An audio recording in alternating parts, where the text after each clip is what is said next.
Hello, hello, hello, and welcome to the second day, the Sunday. The round of 32 is going to conclude today. Joining me, Kano. Hello, man. How you doing, man? Hello. I'm doing good. I'm not as tired as yesterday, mainly because it's about an hour later, and I've been given time to wake up adequately. It's good to see that you're feeling refreshed today. Definitely hoping that's the case because we've got some matches ahead of us, that's for sure. Taiwan and Denmark. Look at these two teams. Taiwan, top 8 qualifier. Cheetah, Noriko, Shield, Snowy, Zane, Flask, GFMRT, Riser, and Rucker. The return of Rucker. Welcome back. That's definitely hype. Yeah, I'm gonna be very curious to see how he does play though, because to my knowledge, I mean, he's been kind of MIA this year. I think he's been MIA for 2 years. Well, yeah, I mean, him not being the most active might change how this match does go, but I mean, he managed to make it onto the team again, so yeah, that has to count for something. Yeah, there's definitely a lot of room for surprises. The other side, the Denmark team, we've got Spork Lover, Akayume, Contaminate, My Aim Zogs, Razor1234, Tixi, Van Daab, and Waifworth. Yeah, another solid lineup on the side of Denmark. They are missing a couple players from the previous year, but in this situation they're looking to be the underdogs, but Denmark have always been a team that's capable of causing some sort of upset early on. We obviously did see that happen last year, so I wonder if it can happen again. They have the potential. Denmark, I think, have always been one of those underdog teams. They have the potential to pull out some insane performances from the whole team.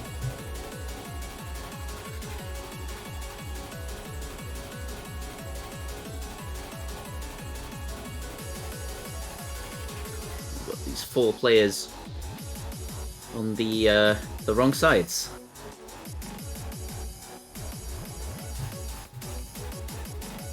Oh, well, it looks like they want to switch teams for the day, mix it up a little bit. Just Denmark. Just a bit of flag swapping. You know when you see your favorite football players swap t-shirts, swap jerseys. It's pretty much one of those instances. Well, you know, you get on the field and after the match, things look a little bit different, but at the same time they also look the same.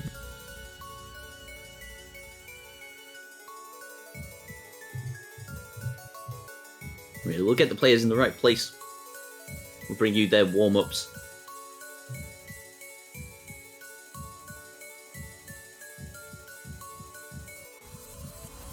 Oh, yeah, and speaking of warm-ups, once again we have another opportunity for Taiwan and Denmark to show us what they have to offer in the warm-ups. Are they gonna pull out something original and new? Or are we gonna see something from a previous year? Or is it just gonna be a standard warm-up? Who knows? I feel like looking in from the outside, you've got Flask on one team, you've got Spork Lover on the other. 2 players that are known to be competent mappers. Yeah, they're definitely capable of whipping something up for us in terms of mapping, but I don't know. I feel like I've seen Taiwan bring memes, you know, their traditional memes to the table. For sure. As for Denmark, I can't really remember if they had one last year. I'm sure they'll find one. There's got to be one somewhere. I mean, we had enough roster reveal videos this time around, so I wouldn't be surprised if every team's kind of caught up with the warm-ups.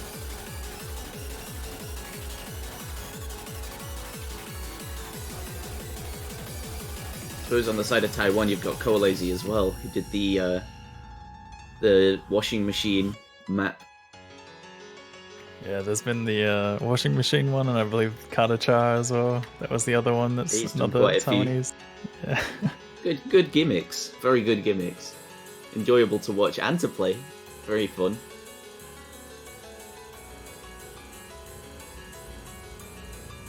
We're also going to see which team has practiced their role. So it's going to be exciting to see whether or not Taiwan or Denmark are lacking in that regard. We'll see if they practiced the right amount. Yeah, I mean, after you revealing your strategy yesterday, I wouldn't be surprised if they had some ears in on that one. It's the whole reason we never let Doomsday roll, is 10 years of rolling. He's used all of his good rolls. Probability is just not in his favor anymore.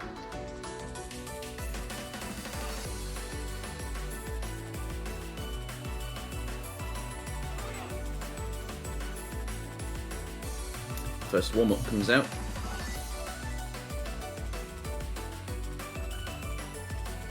It's actually a map by Shiraha, which is interesting to see this one being picked. I do actually know this map. It's a pretty cool map, honestly. This is one of his first few maps that he's actually managed to go all the way and complete, if I'm not mistaken. I had the joy of test playing the first 10 seconds or so of the map. I didn't actually know he'd finished it. Yeah, I'm not sure if it's entirely finished, but I know a lot of it has been completed. I'm pretty sure at least a minute's worth, if not more. But yeah, this is a very, very tricky map from what I've seen. There's a lot of technical patterns, but it's pretty well done.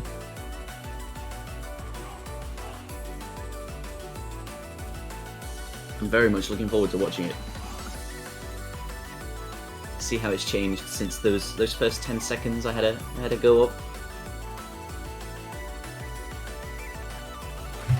That's also because it's a non-meme selection. It's also a good opportunity to see what these players can do, whether their strengths lie in tech or elsewhere. See a hidden from Sheena Noriko. This map is definitely going to be a good test of skill. I mean, this features a whole lot of everything, honestly. It's very, very tricky in terms of some of the spacing and aim involved. Not the friendliest sight read, I must admit, but as this does go on, you'll see a lot of misses all over the place on some of these really tricky patterns.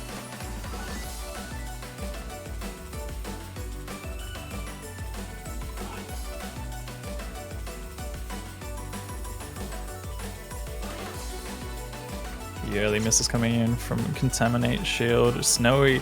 Whole Taiwanese side have dropped their combos. Spork Lover is still holding onto a full combo at this point. Tixie does happen to drop the high combo on the side of Denmark, but it is warm-up, so these combos do not matter at the moment. Spork, well versed in his hard mapping. He hosted a tournament all about hard maps. The map pools were about 2 or 3 stages harder than they would usually be.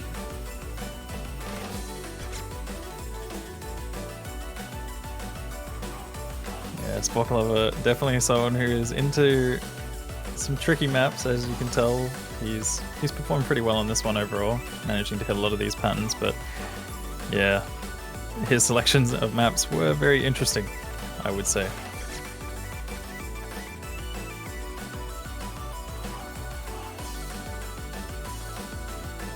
Just about gets passed by Shield, who drops a load. Circles. Actually gives Spork Lover back the lead. Just barely. And that's some nice slider art to finish off the map.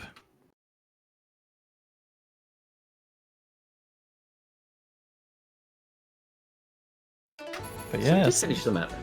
Starting off with something a little bit different from what we've seen. Obviously, not a dedicated meme, but we might see that later on. There's always room for those things to happen. Taiwan take that point. Yeah, they're opting for the normal map this time around.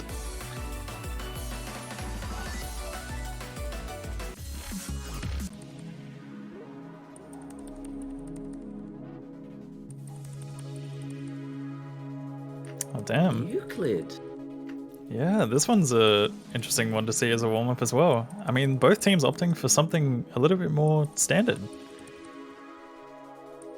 So standard, in fact, that this map was included in a World Cup map pool in years gone by.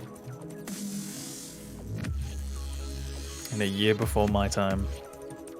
Well, I mean, I was around, but definitely a year before I was pooling at least. Some good memories on this map.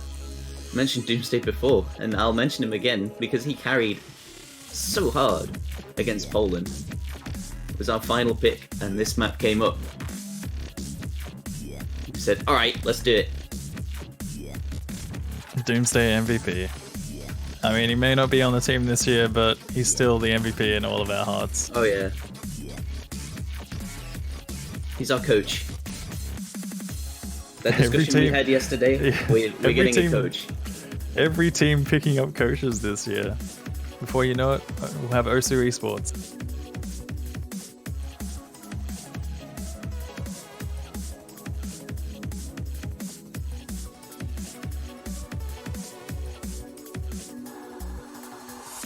Gonna be really interesting to see how they do perform on this though, because this is a little bit more picked around something that's somewhat present in the pool. Obviously, tech isn't.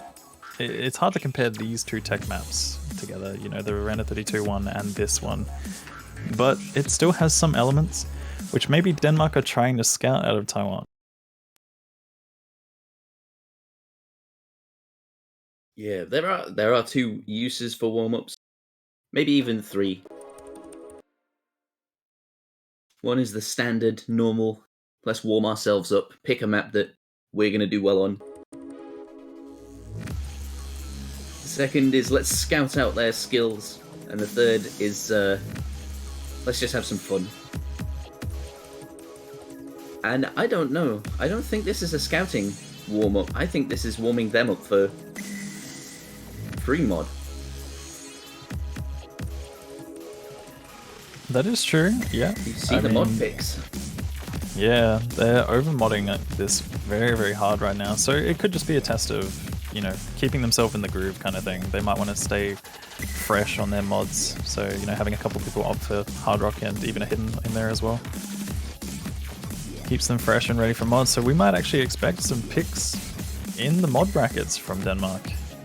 I mean, after all, in the qualifier results, they did have the best performance on Hidden out of all of their performances.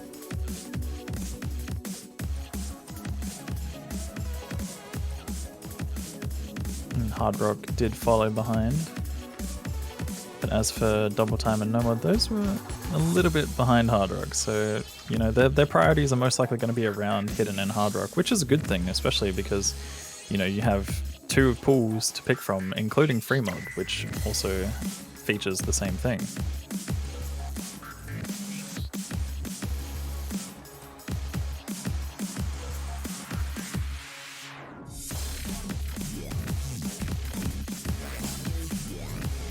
A couple of these Hard Rock FCs are insane at the moment though. Just look at Flask and Spork. Razor just happened to drop it, but still nonetheless, getting up to this point with Hard Rock is impressive. Oh, there goes Spork. And Flask is 94%, but he gets it. Flask is having a monster run on this right now. What is happening? A Hard Rock FC on this on demand would be insane. Let's go, Flask. He's got a little bit of calm before the storm. The next part does pick up a fair bit. After all, this is just warm-up, so this is quite a showcase he's pulling off for us. All eyes on Flask right now. He's the MVP for this warm-up. You want to talk about nutty warm-up performances? Flask had another one. It was, no, what's the Hollowings map that just uses horizontal sliders?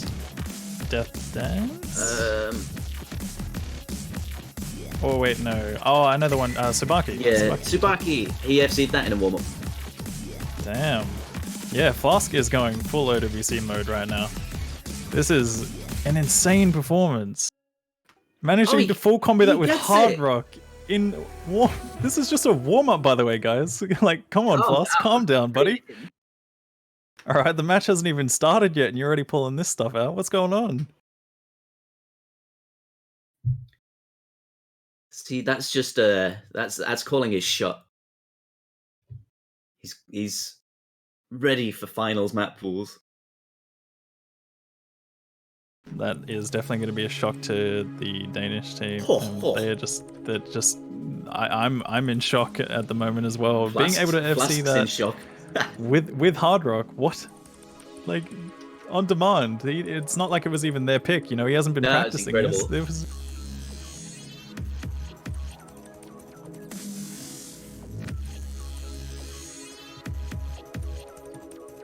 And with the points scored, that's 947,000 points for Flask. And the Denmark team had 1.4 million. So he was about 2/3 of their score on his own. Absolute madman. It was, you know, almost a 1v4 situation, but I mean, luckily for Denmark, it was only a warm-up, so... And so Flask leaves the room for 2 or 3 maps to calm down, cool off. Maybe that was their plan. Maybe that was... Get the adrenaline running in Flask, make him hyper tense. Get him out of the room to calm down. So it would appear that Denmark won the ban? No, won the roll, sorry. So they are going to be choosing whether or not they ban first or ban second. Oh my goodness, this is so confusing with all the picks and ban rules. Yeah, I think it's the lower roll chooses ban and the higher roll chooses pick. So Sporklova opting for the second ban there. And Taiwan are going to be going for the first pick. It's really interesting. Ban and pick orders have a lot of sway on the match. If you ban second, choose the other team to ban first. There's a 1 in 15, maybe 1 in 14, because you can't ban a tiebreaker. There's a 1 in 14 chance that they ban the map that you were going to ban. So essentially, you get 2 bans. Yeah, I must admit I've been in that situation before where I've had the opposing team ban something that I wanted to ban, and then I get another option of something else that I wouldn't like having present in the pool. So I can see why players do like having the choice in this situation. And the same goes for pick as well. Pick obviously a little bit less likely because at the end of the day, ban you're trying to remove something, whereas pick at the end of the day, you both have to play it. So, but even pick order to an extent, sometimes you just might be unsure as to what you want to go for first, and you can always leave it up to the other team to start that off.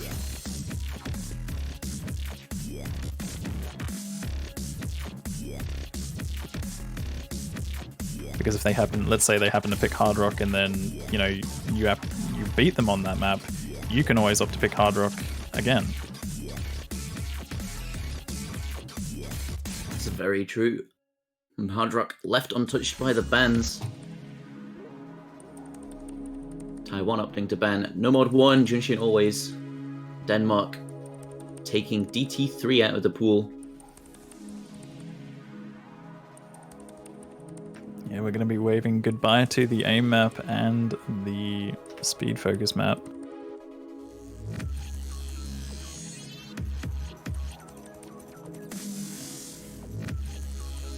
Was it the speed or was it the approach rate that they want to take out? Yeah, it's hard to say on that 8.6. It could honestly be a mix of both, Bubbleman, but whatever it was, they didn't want to play it. They were not keen on that one at all, especially not against Taiwan. As we mentioned from the qualifier results, Nomad and Double Time weren't looking too hot for Denmark, whereas Taiwan only had a little bit of trouble on Nomad, which is a bit of a surprise because they have a lot of Nomad giants on their team.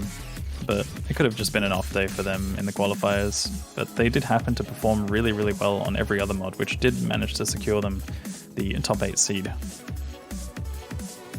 Yeah, and we get to see them picking Nomad 2. For Ultra players, is this the first time we've seen this map?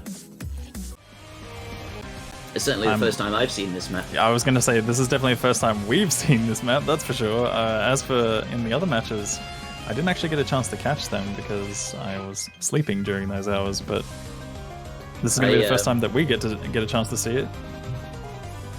It's been played a couple of times, say our sources. I did catch a couple of maps. I saw it banned a few times. Yeah, this has actually been a common ban. We did see it banned twice in the 2 matches that we casted yesterday. But today we're going to be seeing it picked, so the other way around. It's going to be interesting to see how they do perform on this one, because this one does feature a lot of, I would say, relatively high BPM streams or bursts, whichever one you would rather call it. Some of them are slightly longer than others, but also a lot of 1/3 sections as well, so it's not all about streams.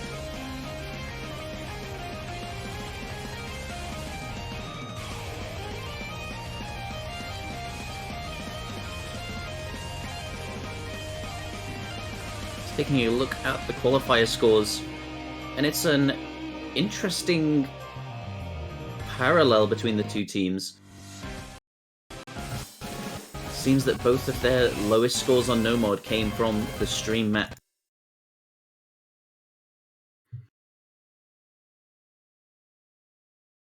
Yeah, and I mean, if you take the stream map performance from Denmark alone, they wouldn't have actually made it through the qualifiers, but obviously you're not going to take just one map result. It is a qualifier for a reason. But they actually placed 37th in the tournament on that map. So I think Taiwan have been looking at the sources, and this is probably the reason for that pick, despite them not having the best performance on the stream map themselves.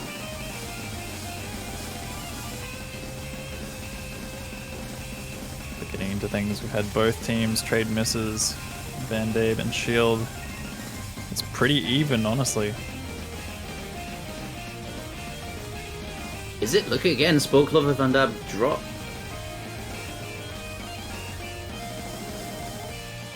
Their combos are off the board.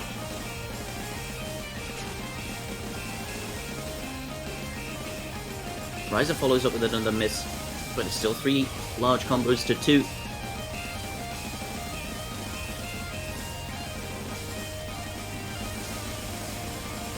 Slowly taking it out in their favor, but Sheena drops, but as does Razor and Van Dab.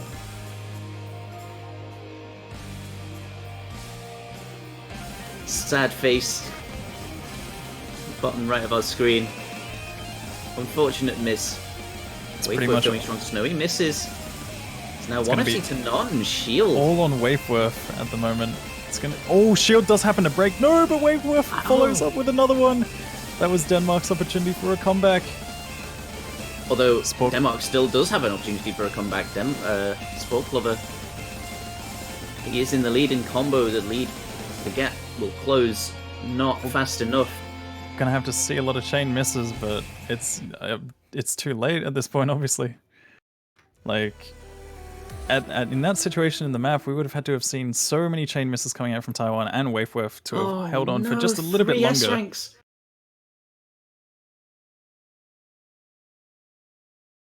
That's 3 slider breaks for Denmark.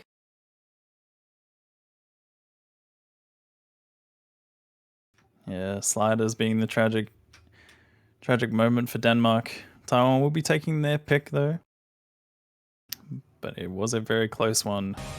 So we're in for a match. Denmark is going to be picking something that they're probably going to be stronger on, that's for sure. They honestly weren't looking too bad on that though. It could have gone either way, because those misses that happened from Taiwan at the end, if only there was a couple extra combos from Denmark still there.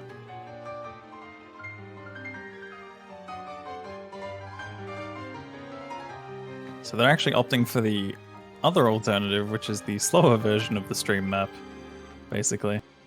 Carnation.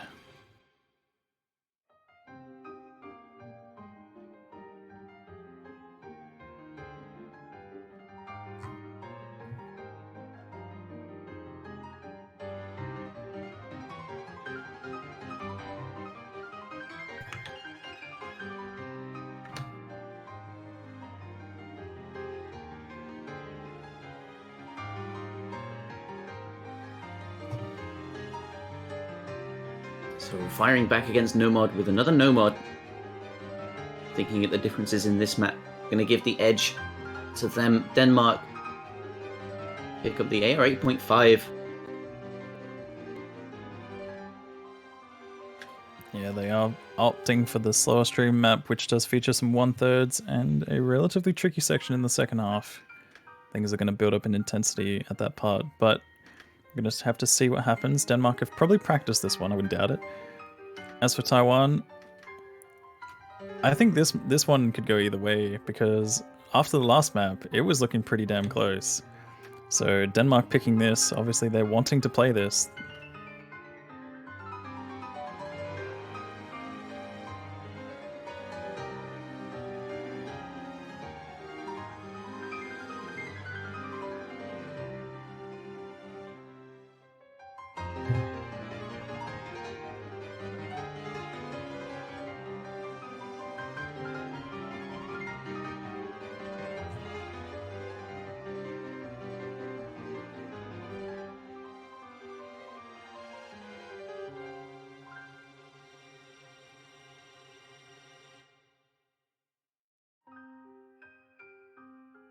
And we do also have Rocket jumping in for this one.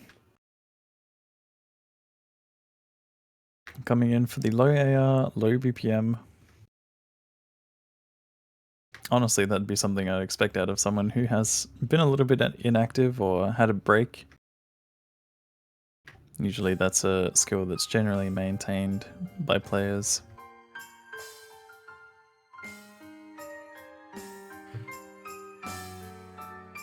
I know that feel. Every time I come back for a break, there's always a big reading buff, but massive speed nerf. Yeah, speed and stamina will always take the hit after a break. Unless that stuff is pretty much just ingrained, but... Even then, it does drop a little bit. After that intro, slight advantage to Denmark. GFMRT catches an early break. Will it matter as we get into the meat and potatoes of this map? Stream spacing relatively consistent. It does change direction every so often on an offbeat. Catches you out.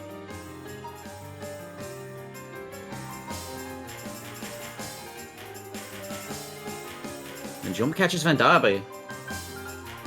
Rooker follows up though.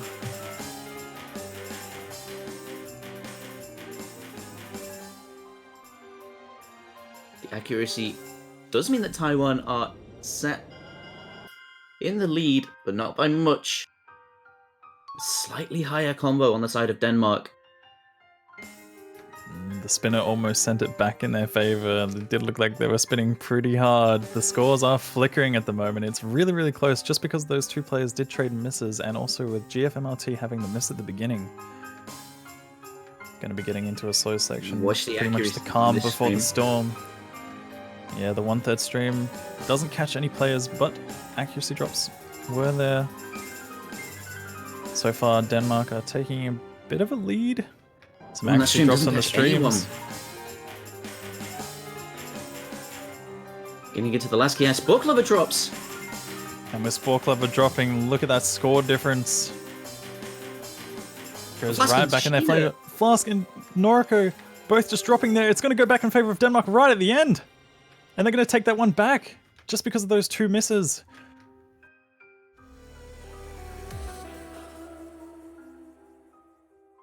And that makes it 1-1. That was a very, very quick turn at the end there. I mean, it was looking pretty much over for Denmark when Spork missed, but having both Flask and Noriko drop their combos right at the end, that was enough to just set it sailing back in their favor. And it was just neck and neck enough.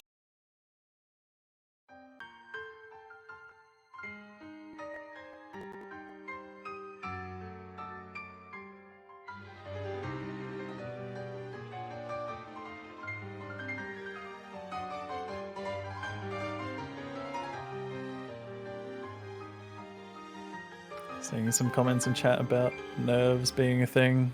A lot of shakes going on. It's understandable, you know, it's your first match at the tournament.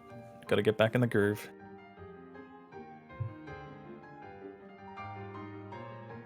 I mean, assuming that you don't really count qualifiers as a match. But people would probably be nervous in qualifiers. I don't know about you, Bo, man. I don't know how you handle nerves and that kind of thing, but... I feel like in qualifiers I heavily psych myself out, because in qualifiers it's not beat the other team, it's do as well as you can. Yeah, That's it where definitely the nerves really come from. definitely a different mind game when it comes to playing in a qualifier versus playing in a match. It's hard to say. Like some people would probably be relaxed, but other people would probably get, you know, all nervous over it. I know for a fact that I do. I get nervous in almost any tournament, so it makes no difference to me. But You see tournaments, it's either oh you win or you lose. In qualifiers, it's oh you place first, or you place second, or you place third, or you place fourth, or you know, so on and so Yeah. forth.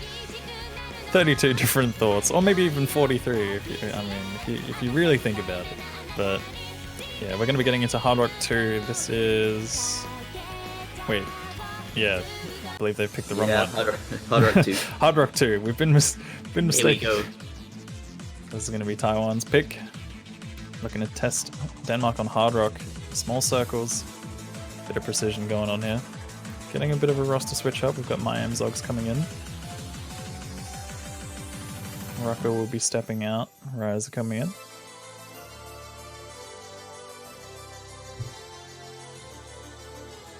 Also got Snowy jumping in as well. Shield 2. And again, we can look at the qualifier scores and say Taiwan placed 6th on this map. And in fact, placed 2nd overall on Hard Rock. I must admit, I was very surprised when both of the teams were picking no mod, seeing as it was one of the worst performances out of all the mods that they had to play through. But again, it's a case of not do your best, it's beat the other team. And if beat the other team is easiest on no mod, even if your performance in the grand scheme of things is a bit lower than it could be, what does it matter? That is true. I mean, obviously both teams have managed to take their pick so far, so I don't really think the whole no mod aspect actually matters that much. But this one we might see a different story.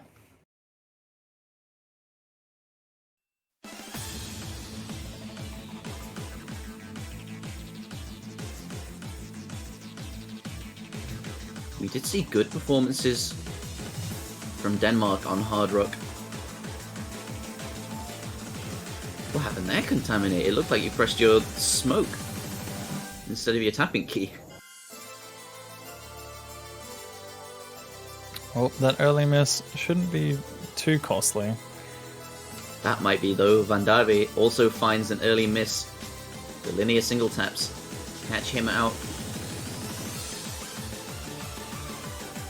Allow the lead to head over to Taiwan.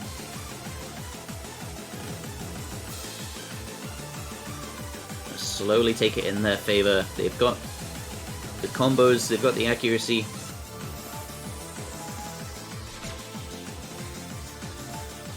Ooh, Shield drops his SS. Yeah, Just Shield does using the fall, slider. but Contaminate responds. Flask That's also just drops fast. combo.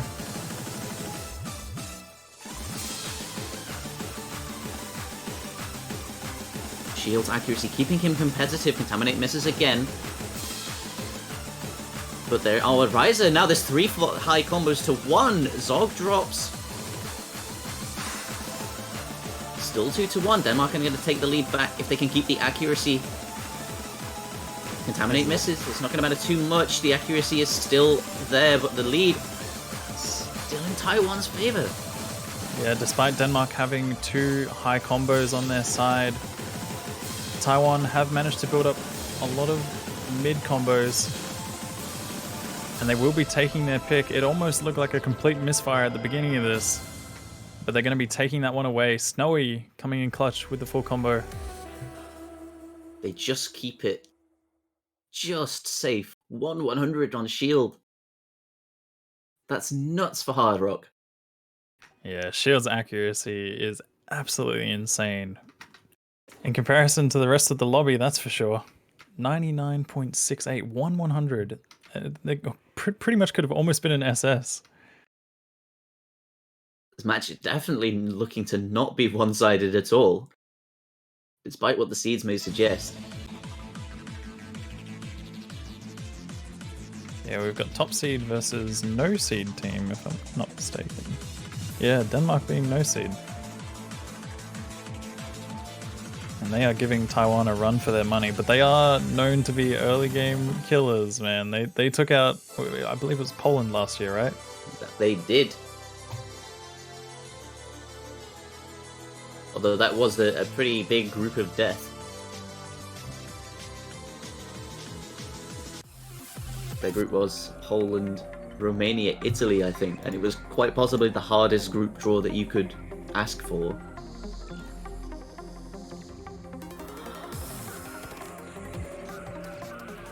Well, luckily we don't have to deal with groups anymore. Everybody gets a second chance in this tournament, except for those who didn't make it through the qualifier stages. But, to be fair, people at least had the opportunity to qualify. So some teams which might not have made it in based on their ranking made it in this year. But we're going to be getting into variable. Ooh, variable. Yep, this is Denmark's pick. Gonna see if they can take this one and bring it 2-2. So far, both teams have won their picks, so gonna see if that trend continues. Lots of sliders, lots of cut stacks. I'm predicting we're going to see a lot of people mistiming those stacks. Missing the last note into the slider. It's definitely very possible. But, I mean, after how Flask performed on Euclid, I would be very, very, very scared if I were Denmark right now. But it is 1 man versus 4, and the maps are different. Of course, variable is a much easier version of that. So especially Denmark, considering... Maybe they know something we don't. Maybe it was a false sense of security. That's why they all picked Hard Rock. So it's the same artist. Same style of map. It's the mind games. The mind games are in full effect right now. And of course, maybe Flask's FC was off the back of having the higher approach rate.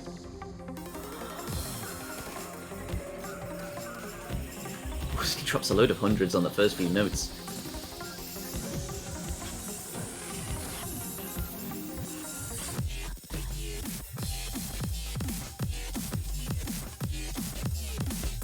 Waste no time in getting started.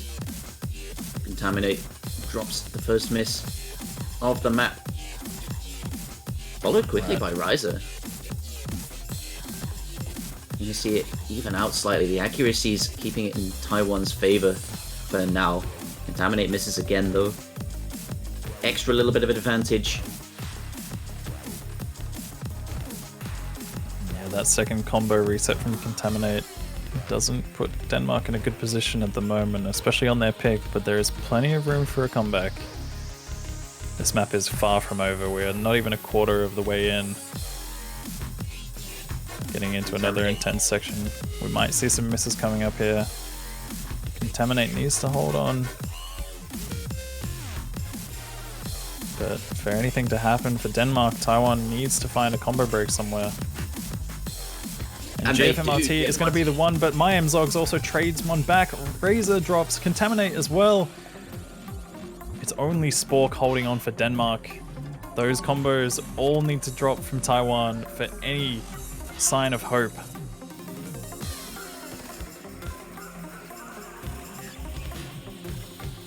For right now, Flask, Shield, and Riser. I'm not looking to give that away. And now that they know they're comfortably in the lead, they're in a comfortable position to take their score advantage and run with it. They can relax. So Flask though finds a miss. It's definitely hard to say if you're gonna get. Yeah, if you're in that situation where you actually get a chance to see the scores, it's hard to say if Comfort's always going to be the position that you're in. Spork definitely does have the potential to carry this back, but we're probably going to need to see Shield and Riser drops sometime soon. Otherwise, it might be all said and done, unless everyone from Denmark holds on. There is a good amount of the map left.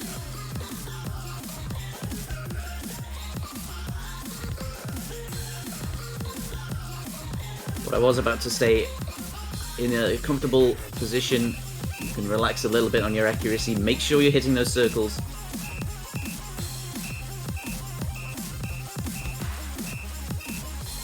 My aim Zogs finds a small miss. As does Contaminate. Not the misses that Denmark need right now, but it doesn't look like Taiwan wants to give up. They're going to be holding on. Shield is looking to full combo this map. Ryza also responding with a nice 1300 combo.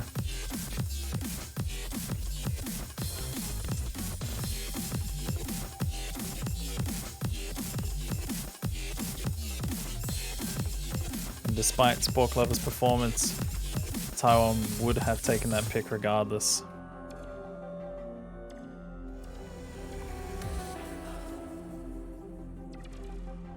Very well played by Spork and Shield, getting full combos for their team. Ryza also with crazy accuracy.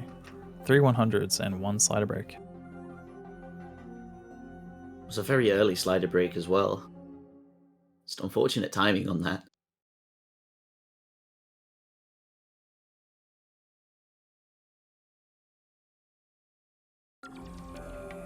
Three to 1.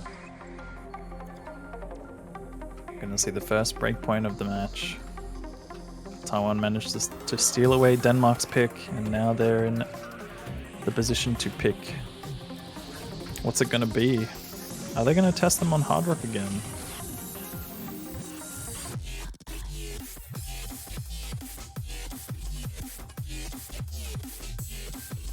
I think free mod is definitely a possibility coming up into this one though. Some good alternatives for these teams.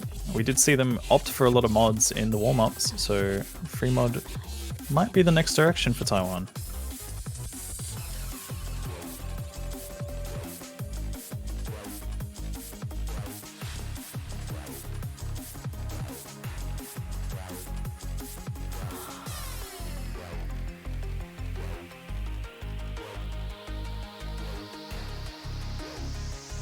And as always, guys, if you are here to support your favorite teams, make it known in chat. Who are you going to be going for in this one? Is it Team Denmark or Team Taiwan?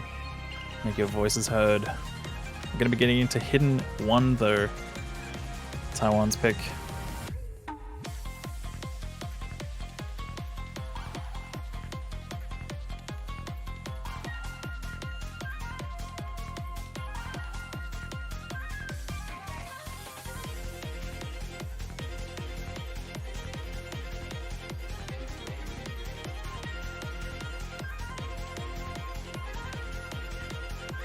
This map is pretty tricky overall. It definitely has a insanely difficult intro when it comes to the spacing. Some players are going to get it down packed quite easily, other players are going to struggle a fair bit.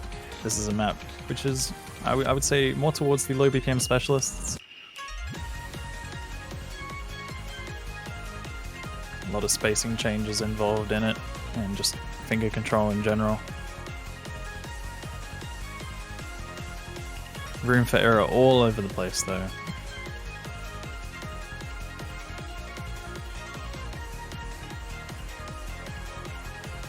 This map currently shares the most banned percentage. Shared with no mod 1, surprisingly. Yeah, you gotta wonder if no mod 1's just a case of people not wanting to play it, whereas this one being a case of people not wanting to play it. Maybe people not wanting to play it, but more towards the skill set orientation. You know, some teams just might not want to face another team on a map like this, which is understandable. It is very, very easy to just drop a miss at the end of one of these cut streams.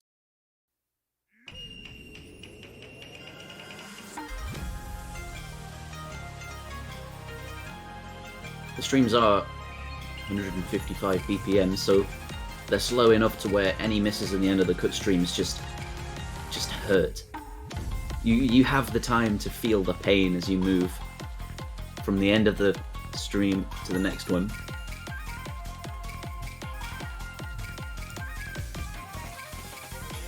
Gonna be getting into one of the harder sections in the intro here. Waveworth is going to be the first one to have the combo drop. Flask, Tixie as well. A few players struggling with this. Waveworth again. Most players managing to get through it though.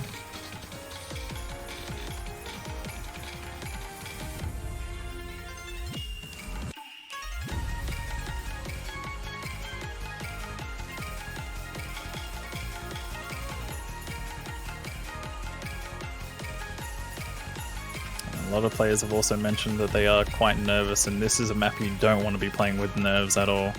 You need as much control as you can get. Flask does find a miss right before this section where we are likely to see misses. Flask and Razor. Riser also dropping as well. You got Razor and Riser dropping at the exact same time on that section. Those sliders are pretty nasty to hit. That is 3 combos to 2 now. Denmark have a slight lead. Riser missing again, as does Flask, I think.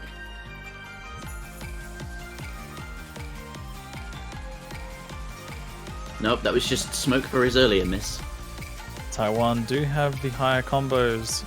As much as Wayforth has picked it up a little bit. They I would have the say higher Denmark combos, but the lead is coming over to Denmark.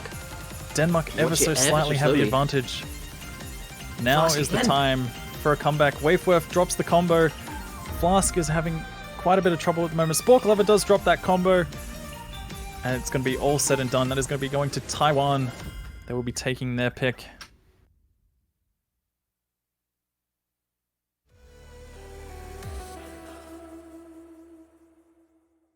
Both GFMRT and Sheena Noriko going absolutely wild on that map.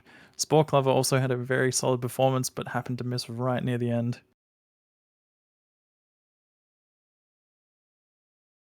Four to 1. It's match point. Taiwan, in fact, have 3 match points. But it is Denmark's pick. They have to get through this. They have to take a break point, and they have to win on their pick again. They want to take this to tiebreaker. What are we going to see? What's likely? I am honestly not sure. Oh man, we might see something like No Mod 4 or even Hidden 2. I think they might dive into either of those 2 maps, but anything is possible at this point. We might even see some free mod coming out because it's been neglected in this match so far. Oh, and they go out left field, DT. Interesting, because they did opt to ban for a double time. So now they're picking one, but as much as those aren't really similar, this is very different from the other one because it's bigger jumps and a little less speed focused as the other one is. But a pretty standard map overall. Taiwan did opt to ban No Mod 1, which was an aim focus map, so maybe that's where Denmark is going with this one. It could be, it could be. Taiwan have a lot of DT talent. Yeah, it's a risky pick, but I think in this match, so far with how close it's been on a lot of these maps, I'd say for both teams almost anything is a risky pick.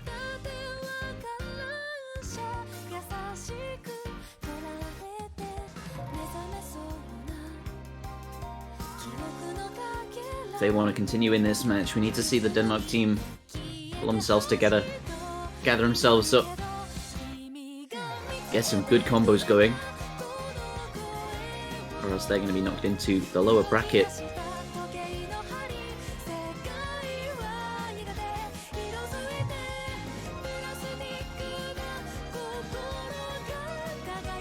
We have, I think, the players in the lobby. They will be setting off.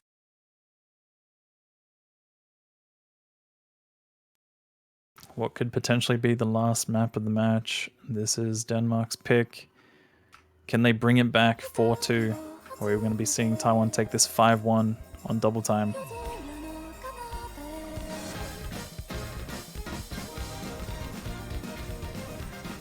Riser getting an early miss.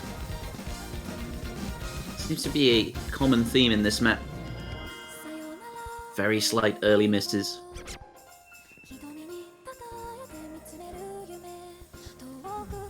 What was that? I was almost thinking that was Client for a second, but apparently Noriko did have a little bit of an oopsie happen in that section right before the build-up. Spork level also dropping before the intensity. Going to be getting into that very shortly. This is the place where we're most likely going to be expecting some misses coming out from players, if any. As the aim does build up, Noriko does happen to find another miss. It's not looking good for Taiwan right now. After all, this is Denmark's pick though. They're going to be going into this one pretty confident.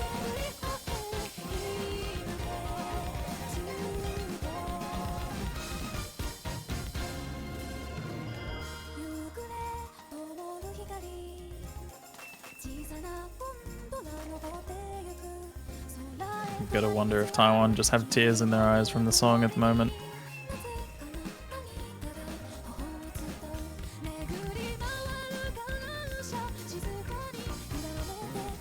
We're finding a bit of a random miss or nothing. Does give the combo advantage back to Taiwan now. The higher combo on Riser compared to Sport Lover, as well as the high combo now Sheena's been building up. It's going back in favor of Taiwan. That is going to be shifting over very quickly. Weipua finds another miss. Noriko also drops there as well. Spork level with that miss is probably going to set that in stone. It's not quite the end of the map yet, though. There's still a third to go, and Sheena, again, really struggling with this. Despite the chain misses, though, Taiwan have 3 very high combos against 2. We're almost at the end of the map. Those combos need to drop right now in order for any sort of hope for Denmark.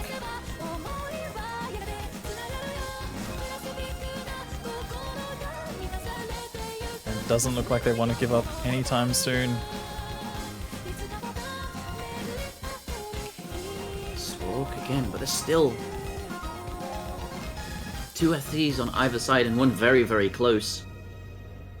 From Riser will seal it. Lock Denmark out of this match. 5 points to 1.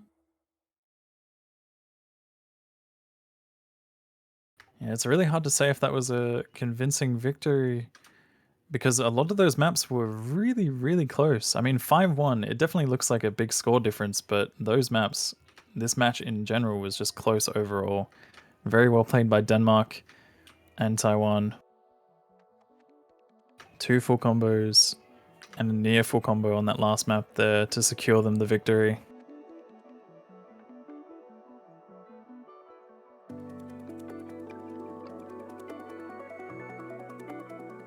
And that will be that. Taiwan move on into the round of 16.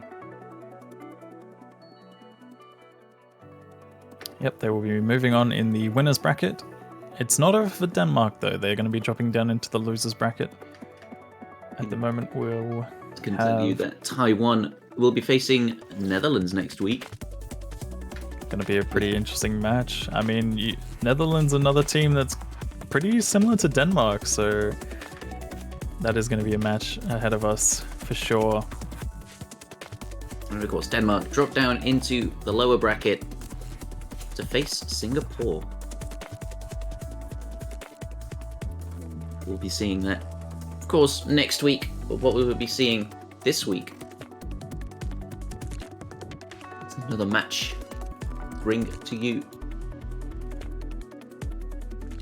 Yep, and this one is going to be a crazy one. We have Romania versus Japan. 2 of the middle seed teams fighting it off this early. These are powerhouse teams going against each other in the round of 32. Of course, on paper you look at it and you think, that's not an early round match. And if it is, well, surely Romania must be the lower of the 2 seeds. And that's where you're mistaken. That's not the case this year. We have Romania coming in at number 14 and Japan at number 19. So they didn't have the greatest performance in the qualifiers, but still a strong team nonetheless. Romania definitely looking a lot stronger this year though, for sure. Last year, I believe, based on rank, they were a low seed team. So this time, obviously proving themselves. They've really, really stepped up. Especially in rank. Their average rank seed, which is the seeding based on every team's average rank of all 8 players, they are 10th. So by rank, they are possibly the 10th strongest team in the tournament.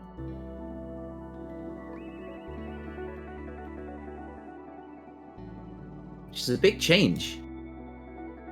Despite only getting 3 new players. Of course, their team being Bado, their rock, their captain, Afterwind, Kamusiala, Christie, Eternum, Maxim Bogdan, Rohulk, and Royley. Yeah, I mean, when you look at those names, you've seen a lot of them throughout the tournaments this year, and just powerhouses overall. Romania, a force to be reckoned with. I think they're going to be one of the teams that are honestly a top 8 contender this year, without a doubt. I agree. People are going to look at that team and underestimate it because it's Romania. They've only been to 3 World Cups. This is their 3rd. They can't be that experienced. They can't be that good. They are.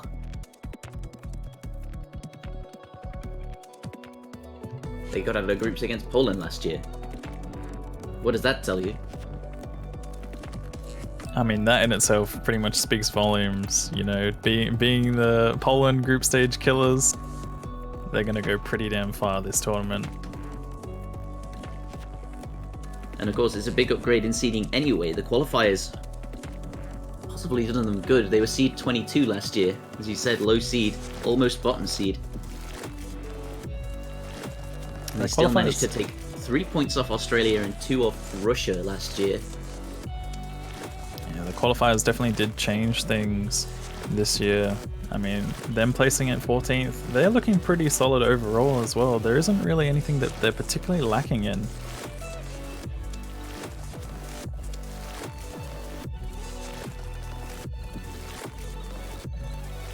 And of course, on the other side, the Japanese team, they are 7th in average rank. A lot of high ranked players on that side, and I mean, it's still a solid team despite the seed number. Very solid indeed. We've got Shiroha My Mommy, A Blue, Dectopia, Katata, Kon Kinakon, Sykes, Varvalian, and Vento. A lot of known names. Definitely worth mentioning that Shiroha My Mommy is a name change from Delis this year. Bit of a cheeky name change, but it's going to be hard for the commentary. That's for sure. Oh, you love it, really? I can't say I'm going to be saying the entire thing every single time there's a miss or something substantial happens, but it's a name. It's definitely a name. But nonetheless, the team... Really, the power pairing, Doomy and Delis. Of course, now known as Shiroha and Shiroha My Mommy.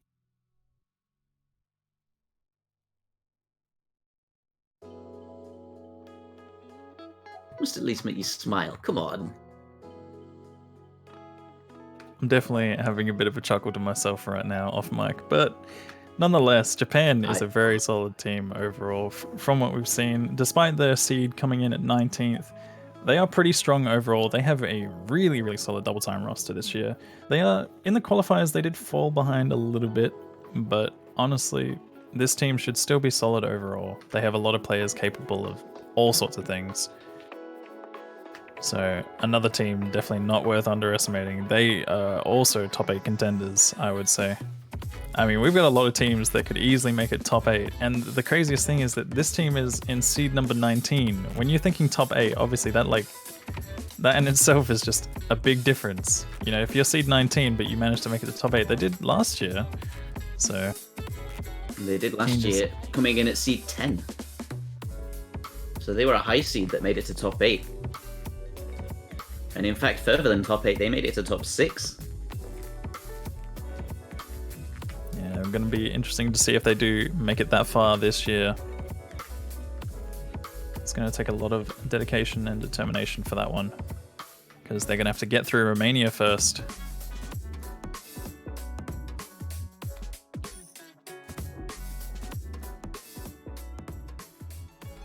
We're getting in the players joining the lobby. Let's see what warm-ups have been prepared.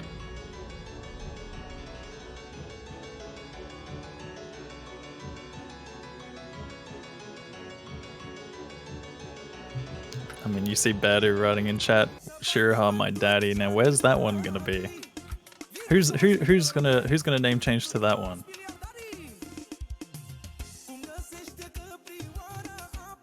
Are you up for that one, Bubble Man? Oh no. sh slash store. Is it slash store? Let's have a look. Let's see, pby.sh/store. Not like this. Slash Bubble Man. listing. Not to the dark side. If you go there, you can change your name, but you can also buy a profile banner to show your support for these teams. Unbelievable. You Put really it on took your that user opportunity. page. True. The banners are worth getting if you are willing to support your team. And obviously, if you do call the right one, you get it for longer. Can't go wrong with that.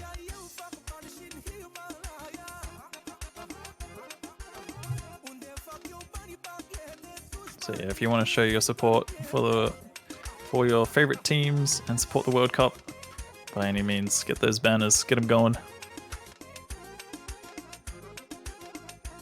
Of course, it's $2.50, and any proceeds from these banners do go directly to the prize pool.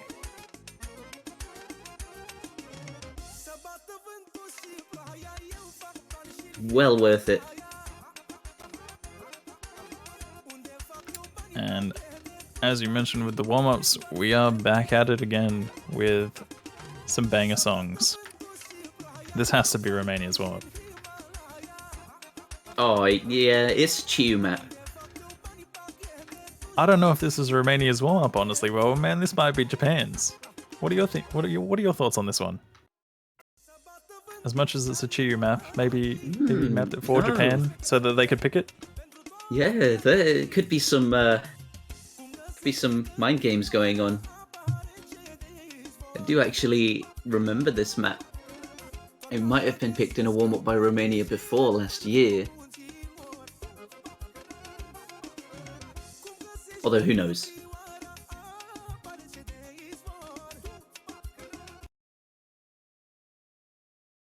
Oh wow. Boy, and we're starting it off, even with the background itself, just... Oh boy.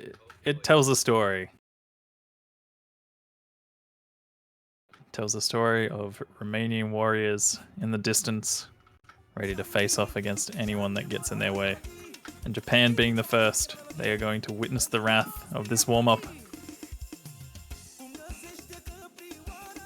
Something I noticed in the last warm-up as well, spun out. I mean, I suppose it is free mod, but... I mean, sometimes you just don't want to spin, man. I suppose. I know I don't want to spin in warm-up, that's for sure. Why waste your hand and your energy on that? Have you seen how some people spin? It's like anything that's above 450 is just... It's going to be a desk shake, you know? No, it doesn't have to be. It doesn't have to be, but it definitely will be. There's a lot of force put into some 450 spins, that's for sure. You can't do that naturally, alright? Yeah, you're right, that's true. Unless you can, in which case, what is wrong with you? It's impossible. When I started the game, I was spinning 280. That's about enough. That's about what spun out is. What kind of spin are you rocking these days, Bob? You flexing on us? A 3 something. When I'm not trying. What about you, Kano? How fast can you spin, Kano? On a good day, I'd say about 460, I think. Ooh. But That's on a really good day. On an average day, it's so probably you're like speaking from 380. experience. Well, my mouse spin used to be insane, but when I switched to tablet, I just like stopped caring. So my hands just kind of, like spaghetti arm that stuff. Kind of like flail my cursor around. I mean, we weren't even talking about the warm-up here, but Romania managed to take that one, and it was kind of expected due to the fact that they obviously have had the opportunity to practice one. But nonetheless, Varvalian getting 768k on that, where did that come from? There's a lot of tough patterns in that. 6.7 stars too. Again, just like last time, I suppose with Flask. I mean, we're having a casual discussion about spinners, and just Varvalian out of nowhere puts on a performance for us while we weren't even watching. Also, I suppose Eterna rude of putting us. performance on Hard Rock. Crazy stuff, oh man, and once again, it's only the warm-ups. We saw the same thing happen last match, and it's happening again.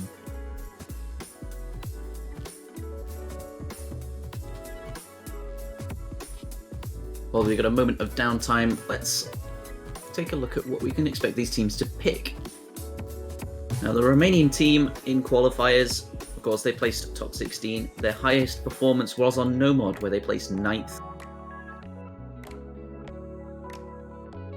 On the Japanese side, Romania are looking pretty solid overall. Yeah, they were very balanced.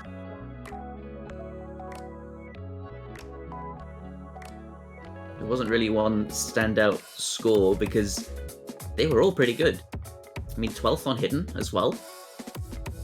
A lot of opportunity.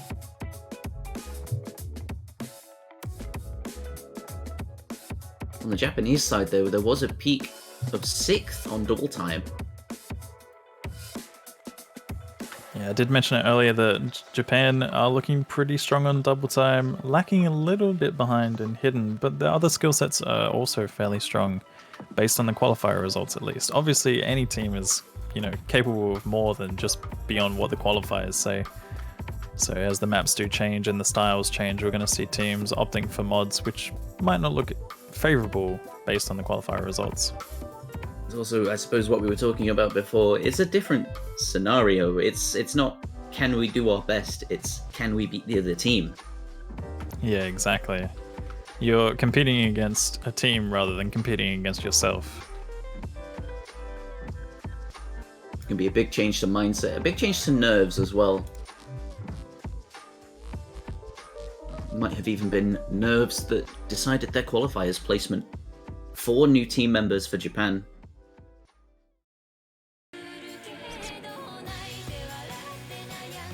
Although saying that, there's 3 new team members for Romania.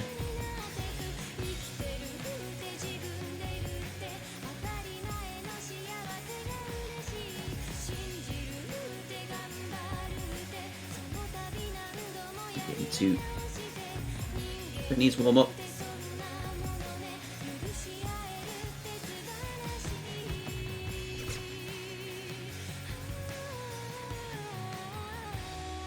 And a nice song. Nice relaxing song.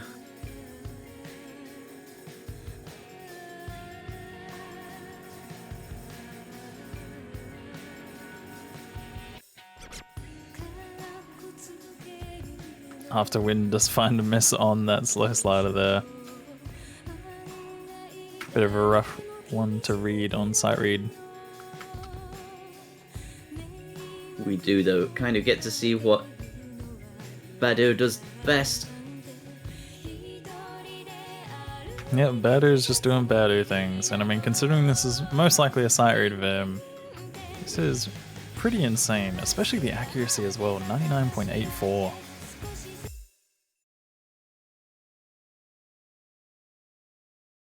One of the best aim players in the game, also one of the best technical players in the game.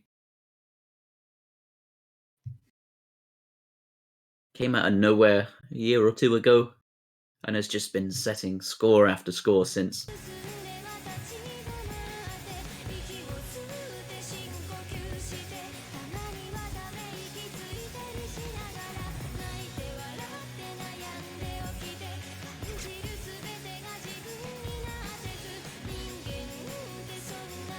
You got Con cursor dancing all over the place.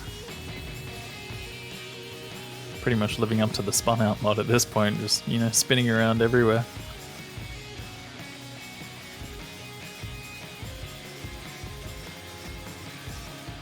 It appears that Camo might be experiencing some technical difficulties, but at least we're getting that all sorted out throughout the warm-up.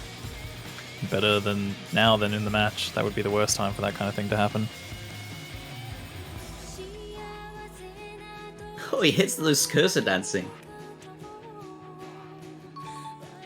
Impressive.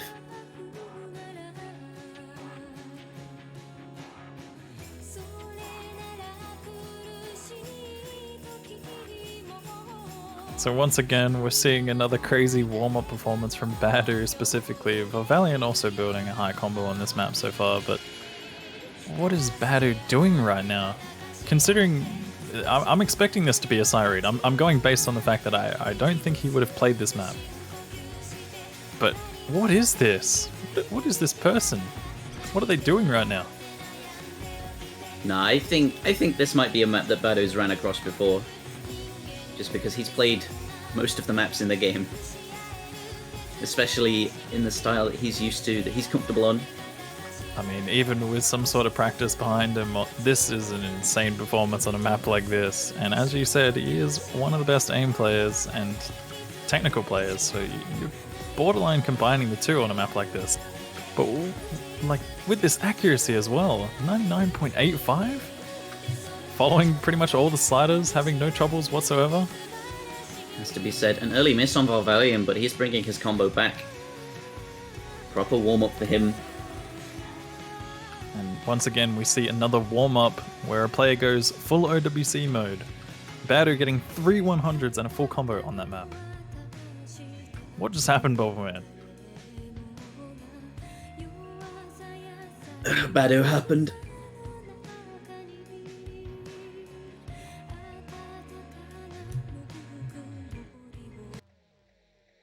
That's really all that needs to be said about that. Badu happened. But we will be getting into the rolls very shortly. So Badu has rolled an 87 and Shiraha has rolled a 14.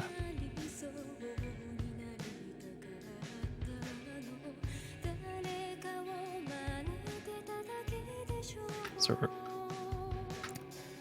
Japan will have the option to pick whether or not they want to ban first or second, and then Romania will get to choose whether or not they want to pick first or second.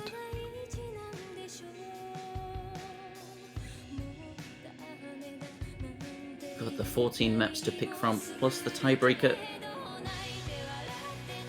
on your screen.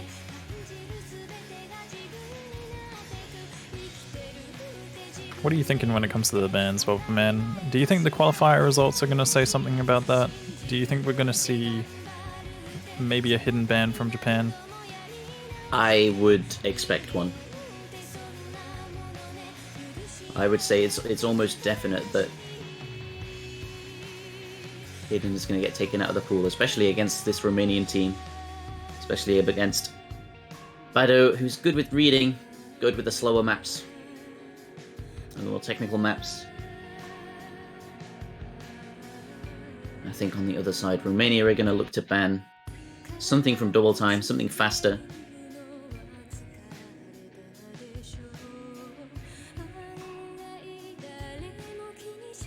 Yeah, obviously with Japan having some strengths and weaknesses displayed from the qualifiers, you might see some targeted bans and picks going on here. As for Romania, it's really hard to say what Japan would want to ban besides one of their weaknesses, you know, like they're not particularly banning against Romania because Romania are pretty consistent across everything, at least if you're following the qualifier results, but I would say the same thing for their team in general. Like regardless of whether or not you're looking at the qualifier results, these players are capable of pretty much anything, which is why it makes them so scary this year.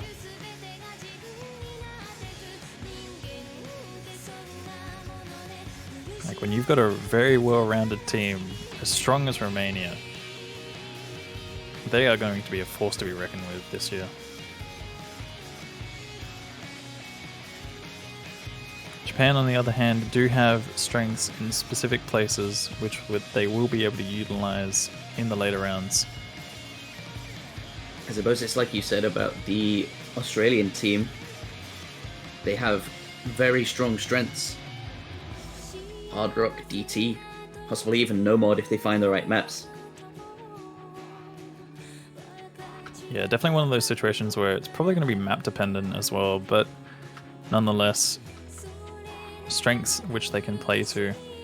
And obviously in this tournament you will have the opportunity to ban out some of your weaknesses or things that you just wouldn't want to play. That's interesting. Romania choose to take out Hidden 1. And on the other side, Japan for Hard Rock 1. I must admit, this is definitely a polar opposite of what we were expecting from the bans. That's almost exact opposite. Well, nonetheless, those are the bans. So maybe Romania not looking too hot on Hidden 1. It is a very different map from the qualifiers. That is for sure. As for Hard Rock 1, not really much to say about it. It's a pretty standard map overall. Japan probably not looking to play it against a team like Romania, seeing as they are very favoured towards Hard Rock, I would say. Hard Rock and No Mod being their specialty. But strong overall. Will be DT2, the first pickup. From the Japanese side, Seisen Spectacle, 230 BPM.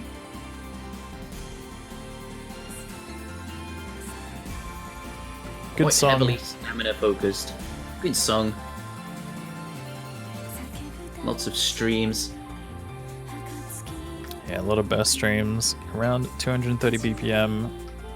It's going to be a test of stamina on this one in particular, but definitely room for error on the aim as well.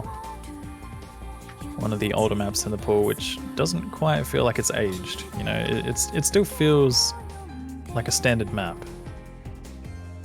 It's not one of those ones where you're like, yeah, this definitely feels like a 2012 map or a 2013 map kind of thing.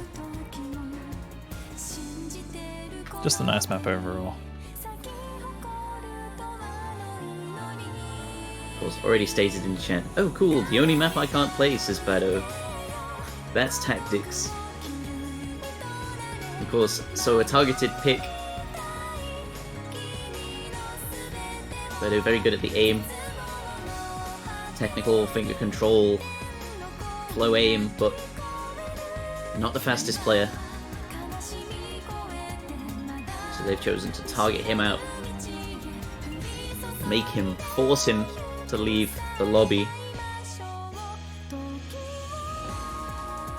Yeah, it seems like Japan definitely do want to play around with trying to force Badu out of the match, but at the same time, Romania do have players to answer that, so it's going to be their time to shine on this one.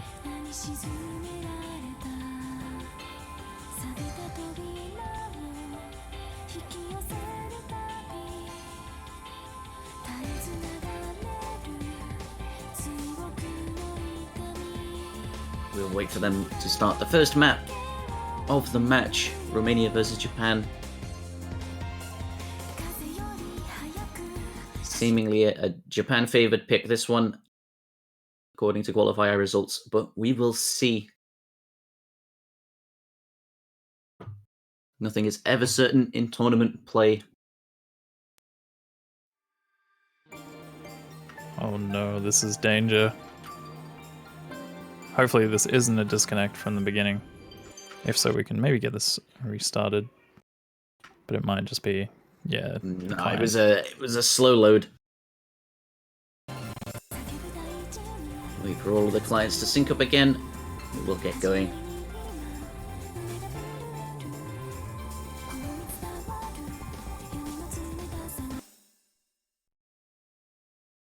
Alright, now that we have Decktopia back in the match, we'll be getting things rolling ever so slightly. All players still holding on to full combo at the moment. A few client hops, but we will get through it.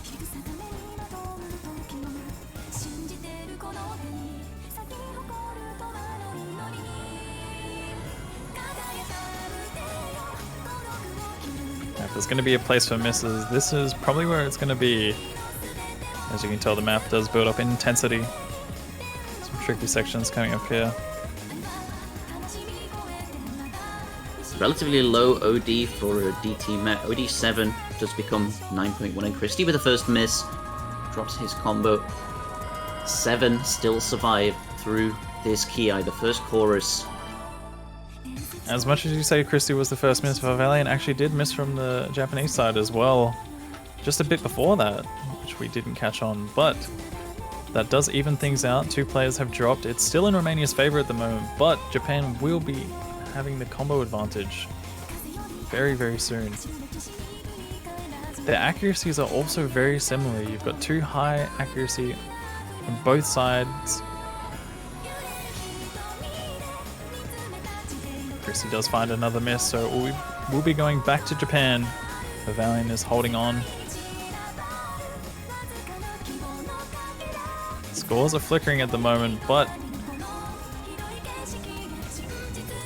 Japan will be taking this one away if they manage to hold on to these combos. It's still close though. Eternum breaks, Vento breaks, Afterwind breaks. That's still too many breaks for Romania though. Japan 2 full combos to 1.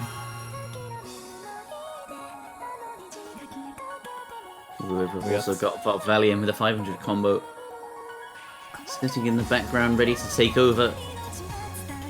The lead has widened.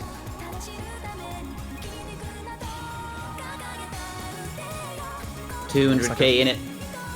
Looks like a few players were struggling on that burst back there. Some of these longer bursts are definitely going to call for finger locks. Christie does find another miss. Afterwind as well, responding with another miss. We're going to be seeing this one go to Japan.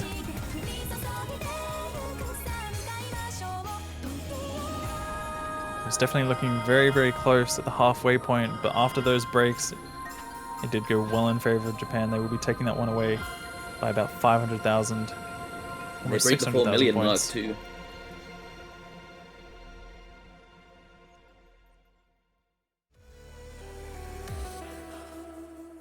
They will get their first pick on the board. 2 full combos to 1.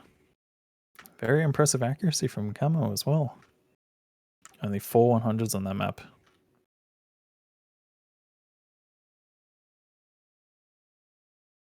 Camo back after a short break away from the game. I mean, we were talking about how a short break. We were talking about how a short break, you know, sometimes you can run out of stamina or have issues with speed and stamina, but Camo proving us wrong in that regard. He's done his training. Shook off the rust. Ready to go toe-to-toe with the best. And they're going to be giving Japan a run for their money, without a doubt. So they do take that one away, as much as there was no Badu for that match. I think that was Japan's tactic for this one. Trying to force Badu out of the match, but there isn't really going to be much left to take him away. Is there going to be a pick from the pool that forces a Japanese player out?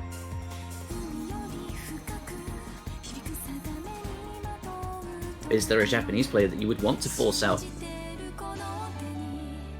It might be possible from the Romanian side, but seeing as they banned Hidden, it's unlikely. I don't think that they're going to opt for Hidden. It's a possibility, but I don't think that they're going to opt for it without practice. That map is just, it's so rough. And I mean, with it being left open, both teams would have practiced it pretty well, but even still, it's hard to say how much practice you need to put into it, because that map can call for a lot of mind blocks the more you practice it, so you have to be careful with how much you actually practice it. But we're going to be getting into No Mod 4, which is Odu Ramvu, the alternating pick. So we'll be seeing Badu back in for this one, which is scary for Japan, that's for sure. He is probably the MVP on Romanian side. We've seen him do some crazy stuff in tournaments this year.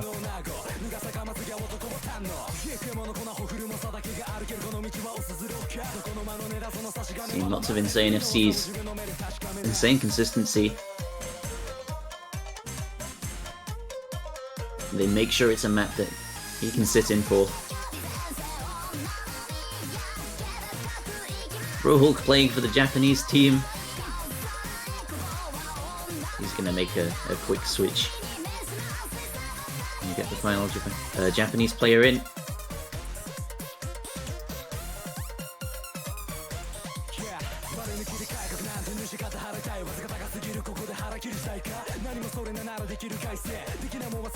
And the real question here is who's going to be single tapping and who's going to be alternating this map. I think there's a few that we definitely know. But are there going to be any single tap chads on this one? I think we could look out for Delis single tapping this. Delis might go for the safe route, that's for sure. I would say single tapping most alternate maps is pretty safe, especially if you have the capabilities of doing so.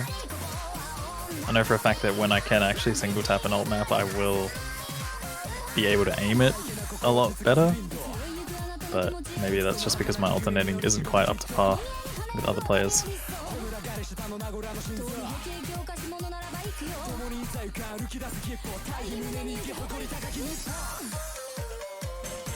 And we have two switches. Sykes and A-Blue in for Japan.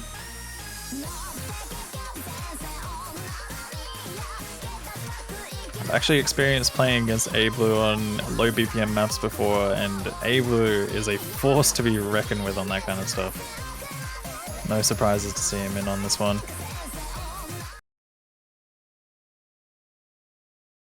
Quite an interesting contrast to what we see from him in solo play. He's a very, very talented 3-mod player. Lots of approach rate 11 scores, lots of aim scores. So he's got the aim to go toe-to-toe with Bado.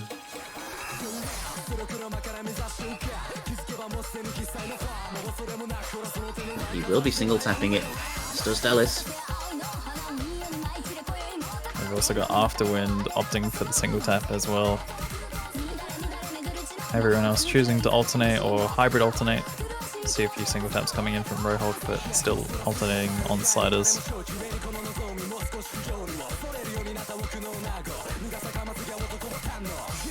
Another relatively low overall difficulty map, this one. It is OD8. We're going to be seeing a lot of high accuracies. The timing windows are wider than usual on a map at this difficulty. Rohulk, the only one to break on that space triple. 1 of 2 in the map. Definitely a difficulty spike. Does mean, however, the Japanese team are in the lead. 4 FCs to 3.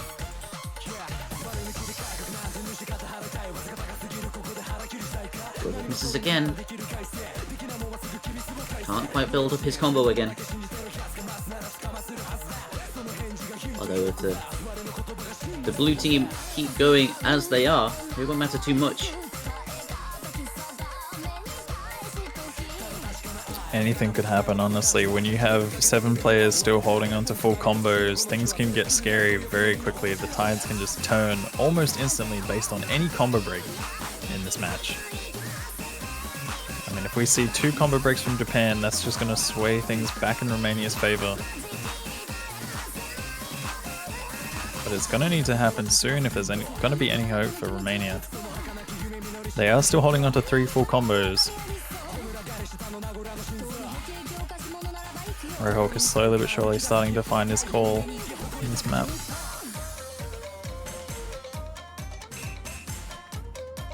Oh, but the first of the 2 space triples gets Shirohamamami. Drops his combo, the combo on Rohulk now at 500. He's built up his combo. He's hit the space triple, and now Romania looking like they're going to drag the lead slowly back into their favor. It's going to be slow. It's going to be painful to watch. And it's going to be very close because there's only about a 1/6 of the map left.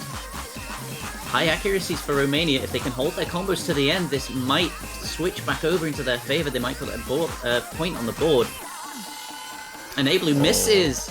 With that miss from A-Blue, this is where things are likely to go back in favor. There's 3 FCs to 2 on Japan. They still have the lead, but the lead is going quickly over to Romania. It's gonna flick right at the end. Romania take their pick and put their point on the board. And this is what I was telling you, the danger of losing 2 of those full combos, despite A-Blues being right at the end. Shiro Maimami also only getting 1x100 and a 1 miss. But that just changes things so quickly. The fact that the 3 players from Romania managed to hold on to their full combos for the rest of the map, the 2 breaks from the Japan side, and it just flicks straight back in their favor. They were looking to be zooming ahead, and then it just goes right on back to Romania.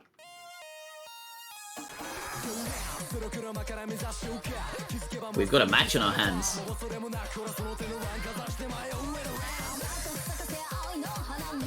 Not, I think, the first time that's happened.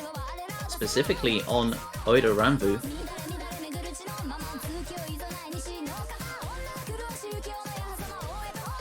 We'll see what Japan pick up. They came so close. It might knock their confidence.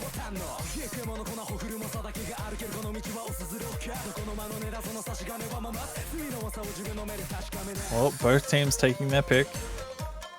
I'm going to see what Japan have in mind next.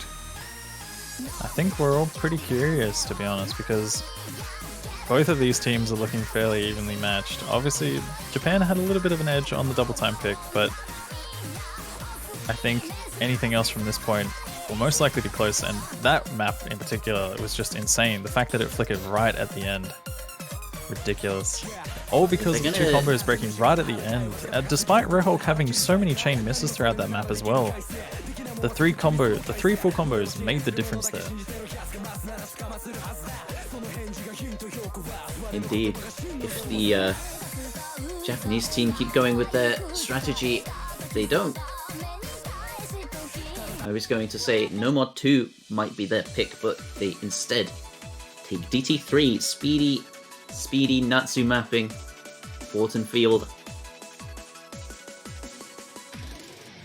Slightly higher approach rate, lots of repeat sliders in the middle of bursts. Once again, opting for another double time.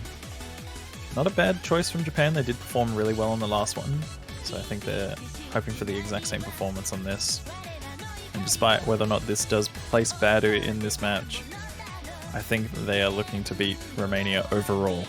They're not focusing on Badu alone. They're just looking to see what they can play to their strengths. Of course, we did see Japan place 6th on DT. So as you say,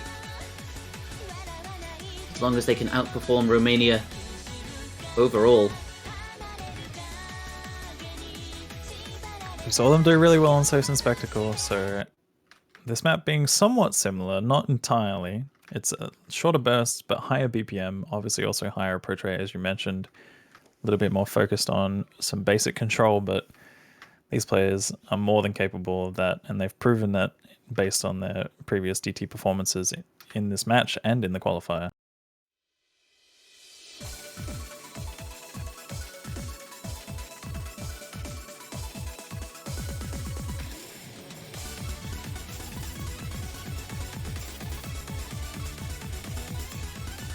Romania are going to need to pull some magic out of the hat in order to take this one away.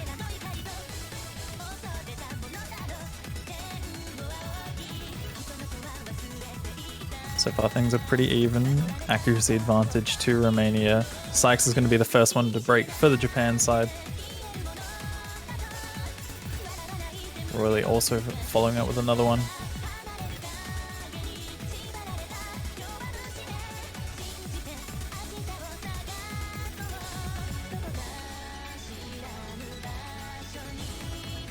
Things are still pretty even. No real advantage to be seen. Very slight combo advantage for Sykes, but his accuracy lets him down somewhat.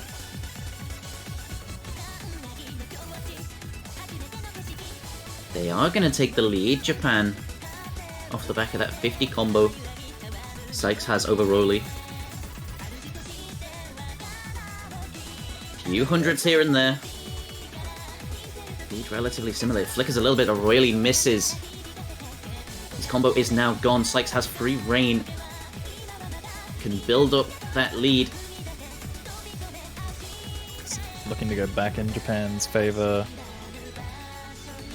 Despite the high accuracies coming in from Camo and Eternum, Cheryl, my mummy, and Varbalion both holding up to 99s as well.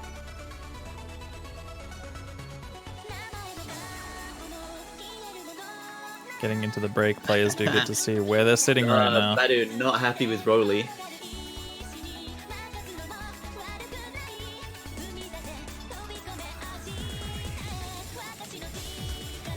The equivalent of your captain shouting at you mid-match to do better. Obviously, there's nothing he can do, but there is something that... The tides are turning, though. Varvalion and Vento have both dropped their combo. The score is going back to Romania once again, right at the end of the map. This is another situation where 3 full combos on the Romanian side are going to pull them through. Those misses from Varvalion and Vento came at the worst time. Eternum does happen to break, but I don't think it's going to be enough. Varvalion finds another chain miss. It's too late. Japan have lost their double time pick. All because of the 2 misses that happened at the end. It was almost looking to be a similar situation to Olduvravu, where Romania had 3 full combos once again, but Eternum did end up breaking near the end. Once again, stellar performance from Camo with 99% full combo.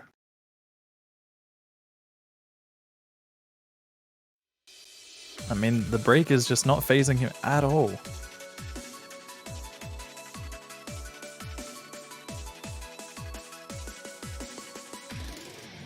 That will be a break point that Romania take. Thank you very much. We'll put it on our board. And they're now in control. They get free choice. A lot less pressure on them. As long as they win their points, they're going to take this without a tiebreaker.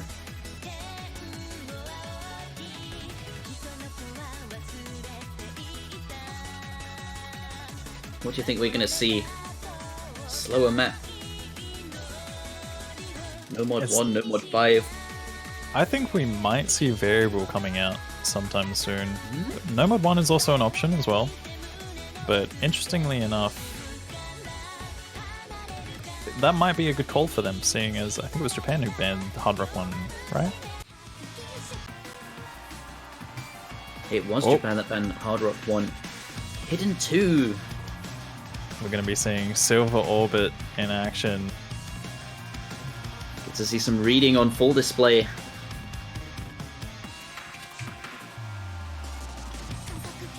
This is going to be one of those situations where you're going to see a few players on each side really, really struggle with this map, but other players just do crazy things on this map. I feel like Air 8 in particular on Hidden is always going to be one of those skill sets where unless you have a team that's, you know, capable of playing pretty much anything, you're going to have a few outliers. Yeah, you can either play it as a team or you can't, and you rely on one combo, maybe 2. Who are those players going to be, I wonder, that get the combo on this map? Or are they all going to? Have they practiced? Of course, approach rate 8 something you can practice and memorize. Make sure you know how the map goes so you can not get tripped up by any of the approaching rhythms, aim patterns. And without a doubt, this map is one of the maps which requires probably the most practice, but once you get the practice in, it's pretty straightforward, honestly. A lot of teams in this tournament shouldn't have too much trouble, but again, if you're not too fond of Air 8 Hidden, you will struggle on this, regardless of practice. An interesting thing to note, Rohalkin for this, I'm not aware of how good he is on approach rate 8 now. He's very, very well known for his Hidden Hard Rock prowess. Didn't really have the ability to read approach rate 8.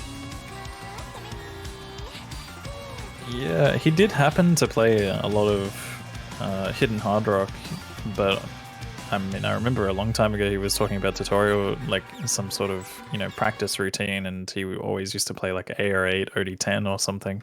So maybe some of that has stuck with him, but it really depends on how long it's been since that time. And especially on Hidden, it's a completely different story from playing no mod.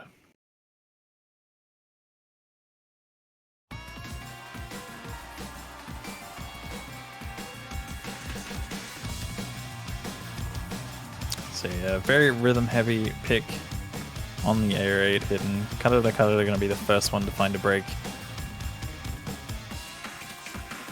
Dectopia also responding with another miss on the Japan side.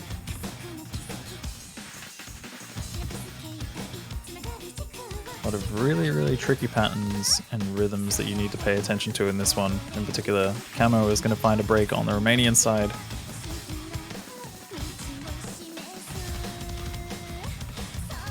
Badu currently holding onto an SS. Rohawk also with high accuracy is sitting on 99.6. As I do say, that does happen to break and drop that accuracy ever so slightly.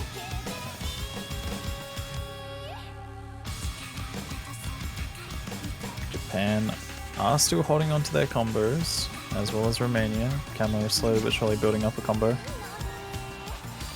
Rohawk having a little bit of trouble.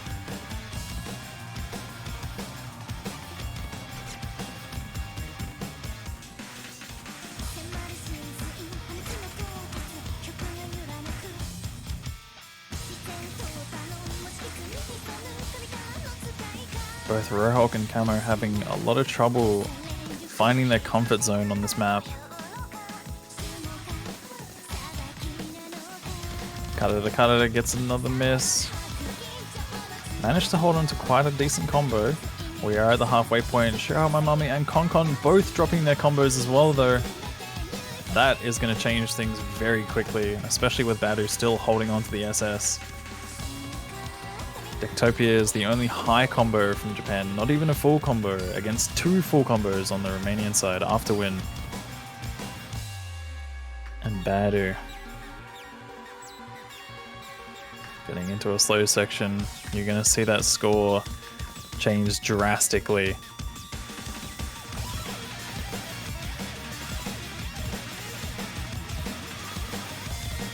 It's going back in Romania's favor.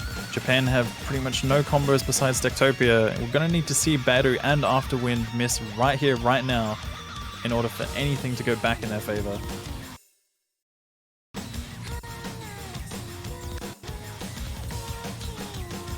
And with Dectopia breaking for the Japanese side, it might be over for them.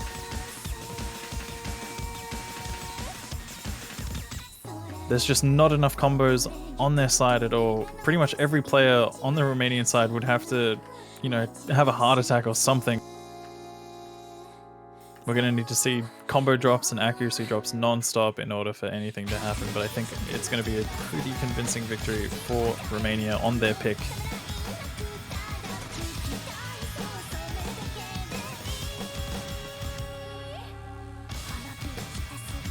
Both Afterwind and Badu definitely showing their strength on this map here though. Badu does happen to drop the SS.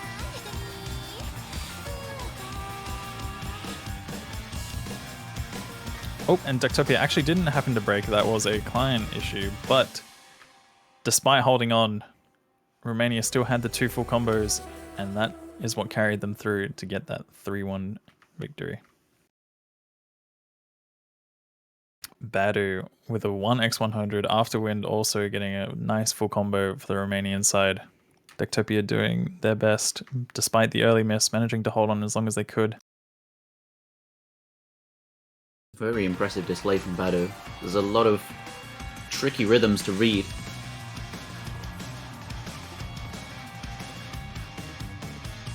And they'd be tricky even on a higher approach rate. So to get that sort of accuracy on AR8.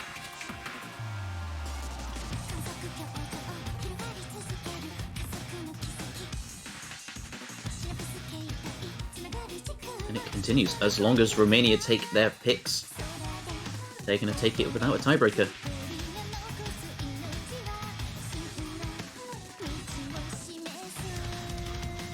Japan, where do they go?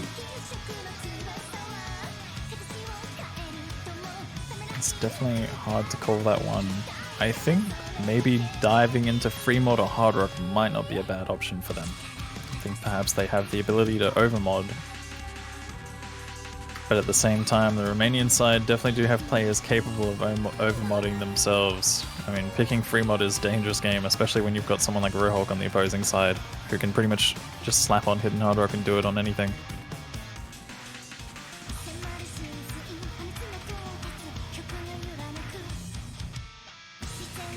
So far, he hasn't really been having the best of performances in this match.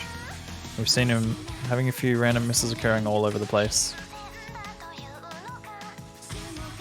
He is probably in for a lot of the maps which he wouldn't particularly like to be in for, but nonetheless, it's going to be interesting to see where they do go. What is the next pick for Japan?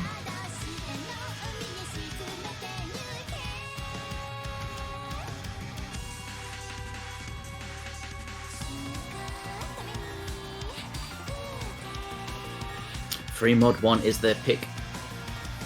As I mentioned, they are diving into free mod. Going to be interesting to see what kind of mods we see coming out of this one. Obviously, Japan are going to be rocking a few hard rocks. Probably a hidden or two. Definitely predict hard rock on Farvalian if he comes in for this, which he does. Where's the hidden going to be? I think the hidden's going to be Vento, maybe Dectopia.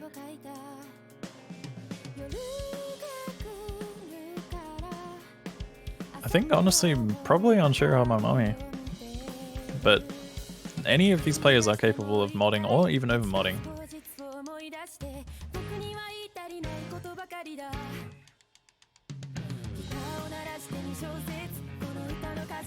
I think we're going to see hidden on Ado for Romania.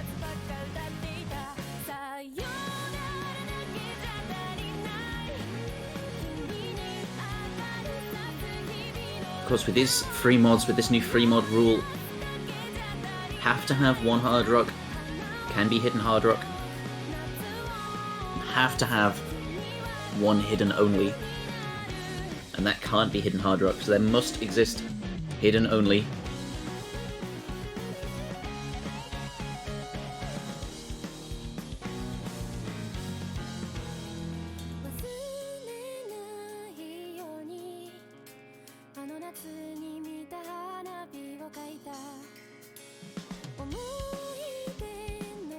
Seeming like the Japanese side misunderstanding the rule.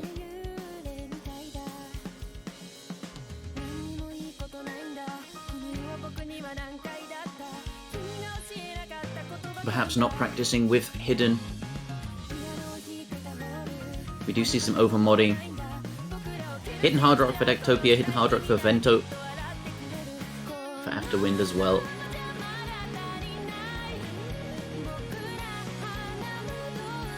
Could even be a match on mods. We'll see Rolly join them, I'm sure. When you've got two powerhouse teams, you've got to wonder who was the one to make the first call when it comes to mods. Who forced which team? Or maybe both teams have practiced the overmod strat. Because we did say before that, you know, in most of these cases, teams are going to mod match. So let's say, for example, Japan put on all their mods, so Romania felt the need to do it regardless of whether or not they've practiced hard with these mods.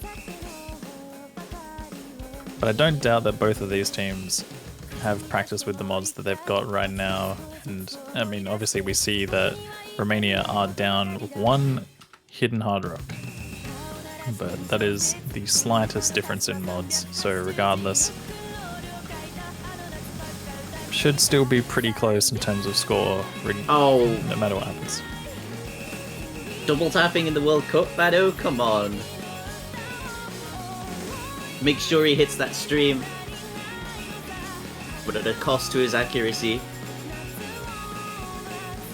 Could be another one of Japan's strategies as well. I mean, as much as Bado's in for this match, we're not going to see him get close to an SS like we did on the last map, so not a bad option. You know, he is, after all, on a mod, so him having that accuracy disadvantage is going to play to their favor. Afterwind did happen to break earlier as well, so right now, Japan are looking pretty comfy, but we have seen it change very quickly, so anything is possible.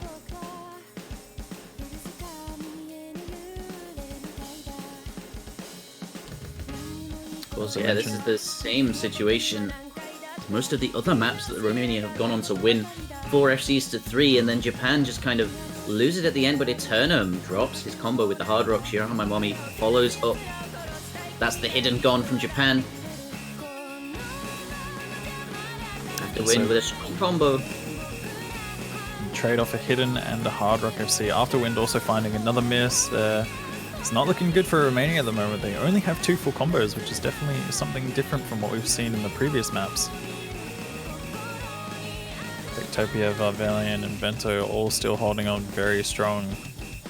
As I mentioned, Shirahama is actually rocking the hidden this round.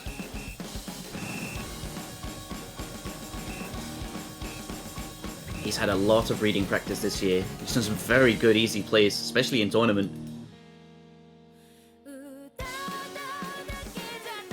Players will get to see the state of the match.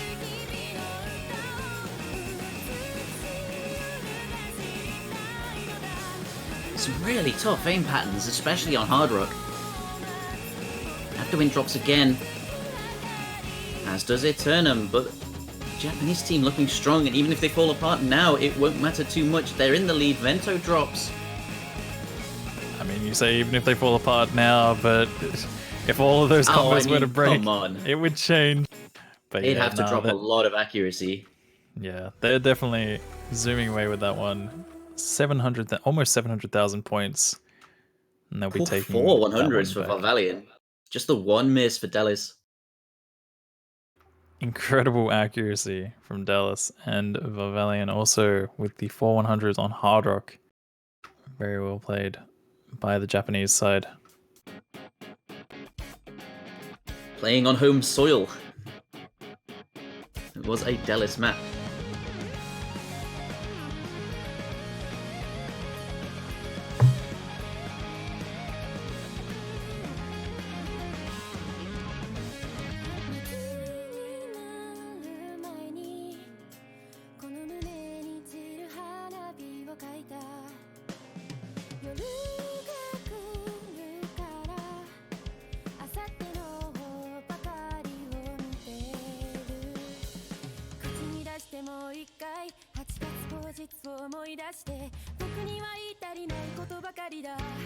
And so we move to Romania's pick. A second point on the board for Japan. They can need a break point. Possibly even 2 if they don't want to go to tiebreaker for themselves.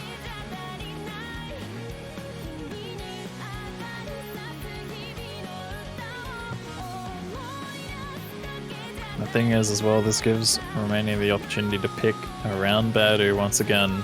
I think Variable or Jinchinois are definitely going to be 2 picks we're looking out for.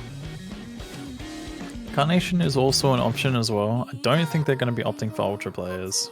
They take DT1 after winning on Fort and Field. Some confidence in DT now. I am still incredibly surprised for Ultra players hasn't been picked.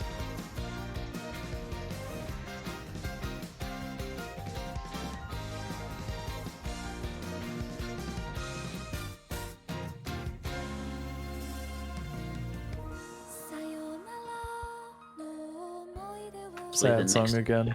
Japanese pick. Maybe this is Romania's strategy. Trying to get Japan to cry during the match. Tactical blinding. Assuming they're not already doing it themselves. Tactical blinding. That's a good one. But we cannot encourage this.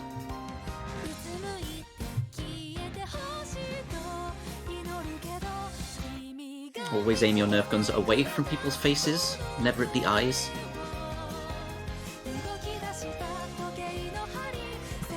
Stay clear of onions at all times.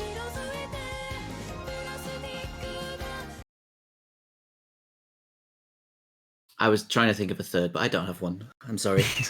I let that one go. Or I guess in this case, try not to cry during Ring of Fortune.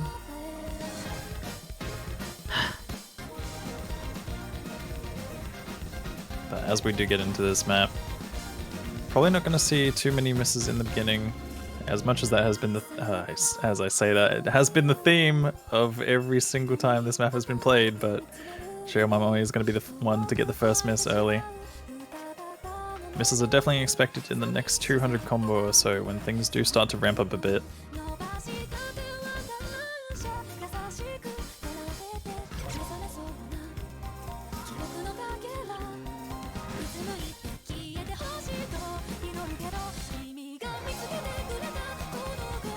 Rolly is going to be the first one to miss for the Romanian side. It's going to look to send things back in Japan's favor very soon if things do manage to remain the way they are.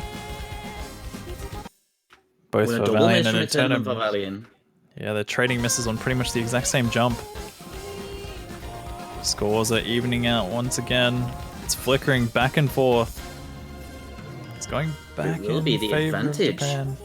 The advantage Yeah. on Shirahama against Roly.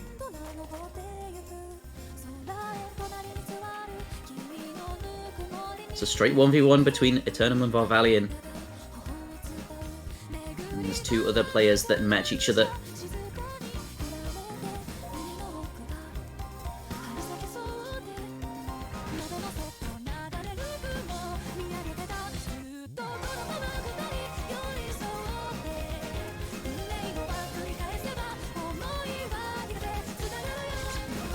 Into the second chorus. Broly is the first to miss in this chorus.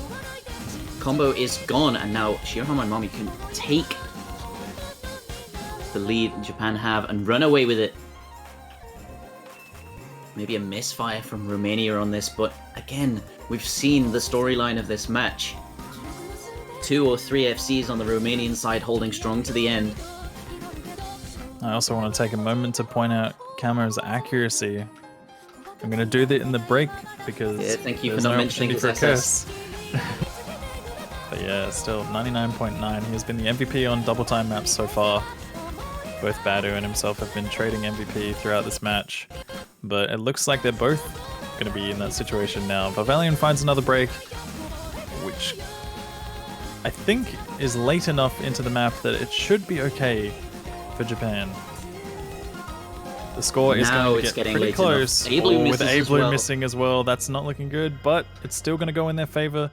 They held on long enough and managed to He's take not that one happy. away. Did you see that spin? That's the spin of a player who's just missed the last note of a map. 3-3, a break in that point. one. Misfire from Romania. You're going to even it back up again. And now there's no more double time.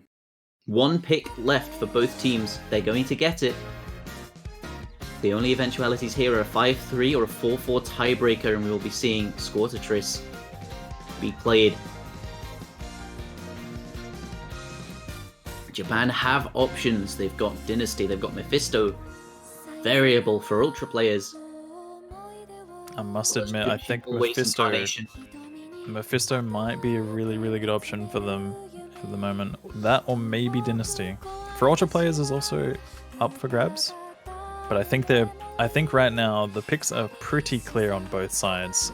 The reason I'm looking at for Ultra players, really, yeah, Mephisto is picked up by Japan, but the reason I was looking for Ultra players, they picked Seisin Spectacle to get Bado out of the room. Yeah, I was thinking the exact same thing. They're looking to try and either force Badu out or at least make him a little less scary based on an accuracy thing. But they are opting for Mephisto, going for free mod once again. Probably looking to overmod this one, but could be a mod match. Because they've proven themselves on the Hidden Hard Rock. They could take it again. Slightly more mechanically intensive this one, but slightly slower. So, relatively similar in difficulty, I would say. Do you think Romania are going to pick up Hidden Hard Rocks instead of Hard Rocks only? I definitely think it's possible that we might see Rohulk jump in for this one, seeing as this is a map which you'd most likely see him on, especially for Hidden Hard Rock. They might try and go for a mod match or even an overmod on themselves. Although we could see some safer picks. Anything is possible on this one, but I think this is a bit of a scary pick because Badu is definitely capable of playing this BPM. For Ultra players might have been a better choice as you mentioned, but even still, I don't think this is bad for Japan. They did really well in the last free mod. They have the potential to do well on this one as well. But you've got Badu and Camo in for this one, and those two have been the MVPs for a lot of maps in the past for Romania. So I think they're looking to do the same thing again. Two very, very scary faces on the Romanian side.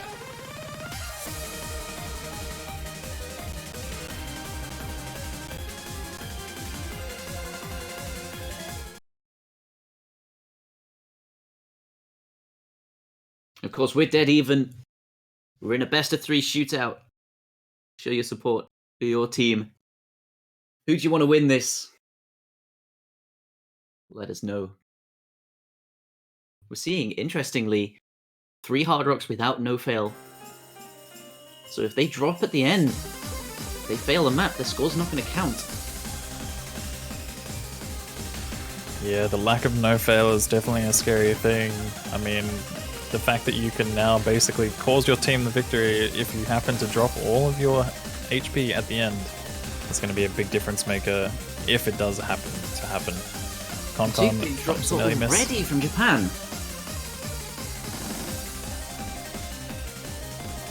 It's looking to be a bit of a misfire, but Camo does respond with a miss. Sure, my mummy also drops as well. Eternum finding a break. There's breaks all over the place. Vivalion is the only person still holding on for the Japan side. There's Con again. 2 FCs to 3. 2 FCs to 1. Oh my goodness. Slight client bug. That is client. But that was a legitimate break on Vento. They're lagging behind slightly. They're about 100k. Small deficits. Yohama Mommy breaks again. And Con. These chain misses from Japan are not looking good at all. This is not what they need right now.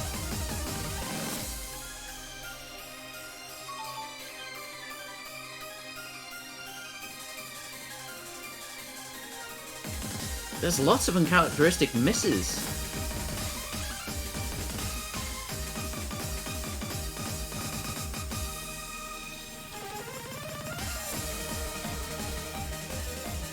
And it's looking like it's going to be another breakpoint. Something drastic has to happen to the Romanian team, and they're looking settled in the groove.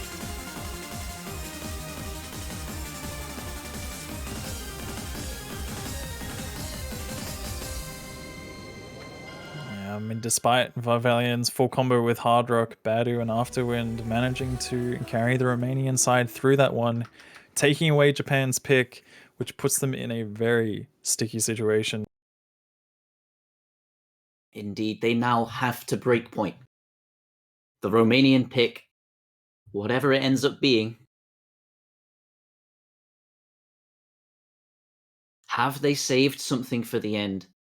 Have they kept something back for their last resort? Because if you end up picking all your 100% win picks early on, the picks you know you're going to win on, all that's going to be left is things that are a toss-up.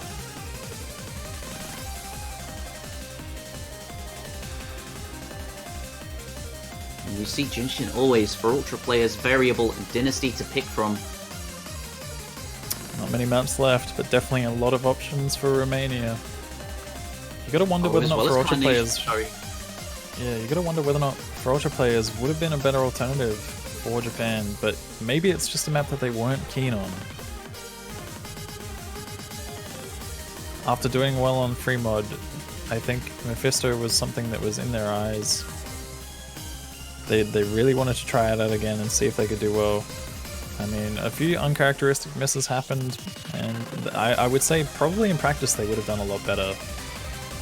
But it's always the case, isn't it? Practice isn't really the same conditions as a match. You go in, you know your team can get 4 full combos. You kind of expect it of yourselves to perform, and when you don't, there's a big confidence knock. Romania opting to take Carnation. No mod 5. Going to be AR 8.5. Lower approach rate, a lower BPM than Mephisto. But a very similar map.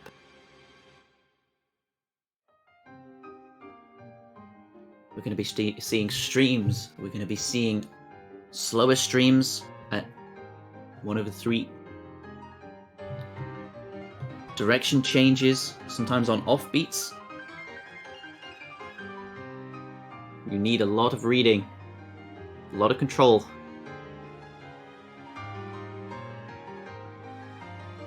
Romania, we've seen it from them. And now we need to see it from Japan, or else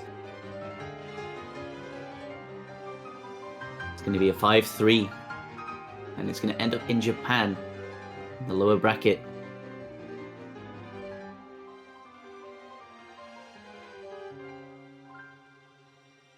Romania have Afterwind, Bado, Rohulk in the lobby.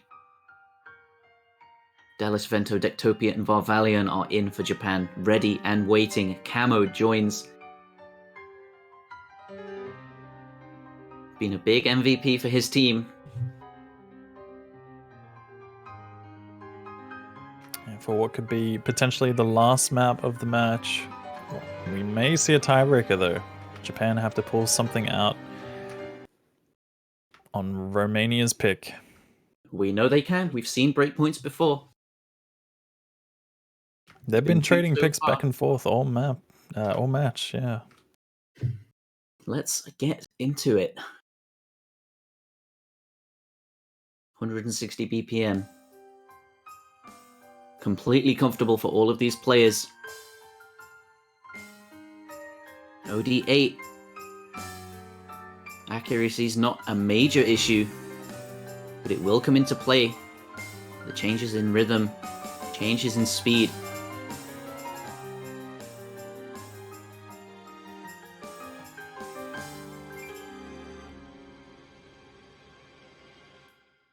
Everyone hitting the intro this time.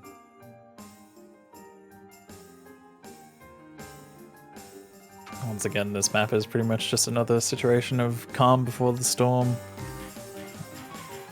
And here comes the storm, the streams coming in. First Ki Vento, the first to miss, followed by Shiroha My Mommy. Full combo still for Romania.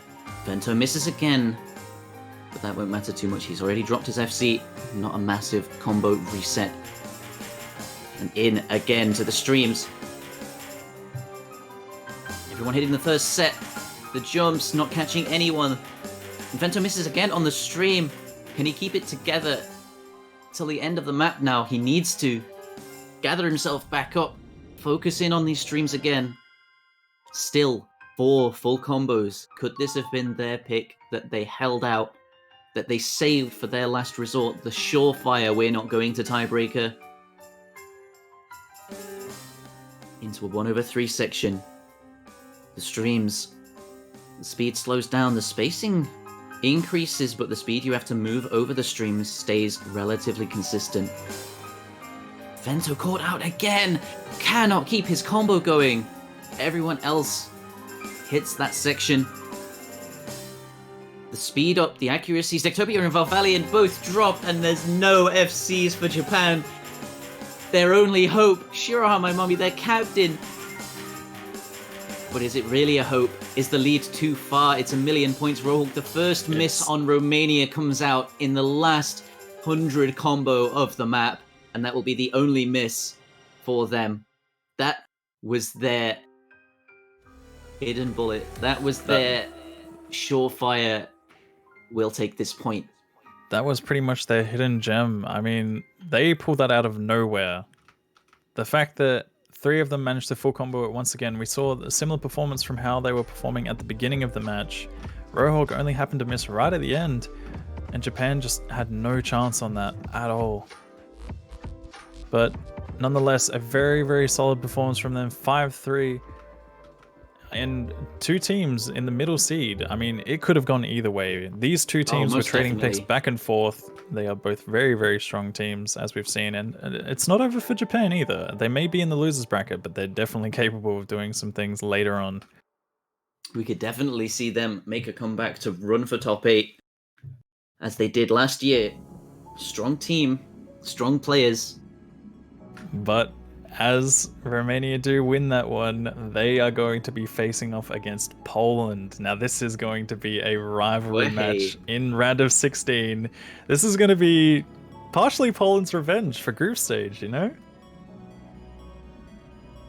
I can't wait to watch that one. That one's going to be absolute belter.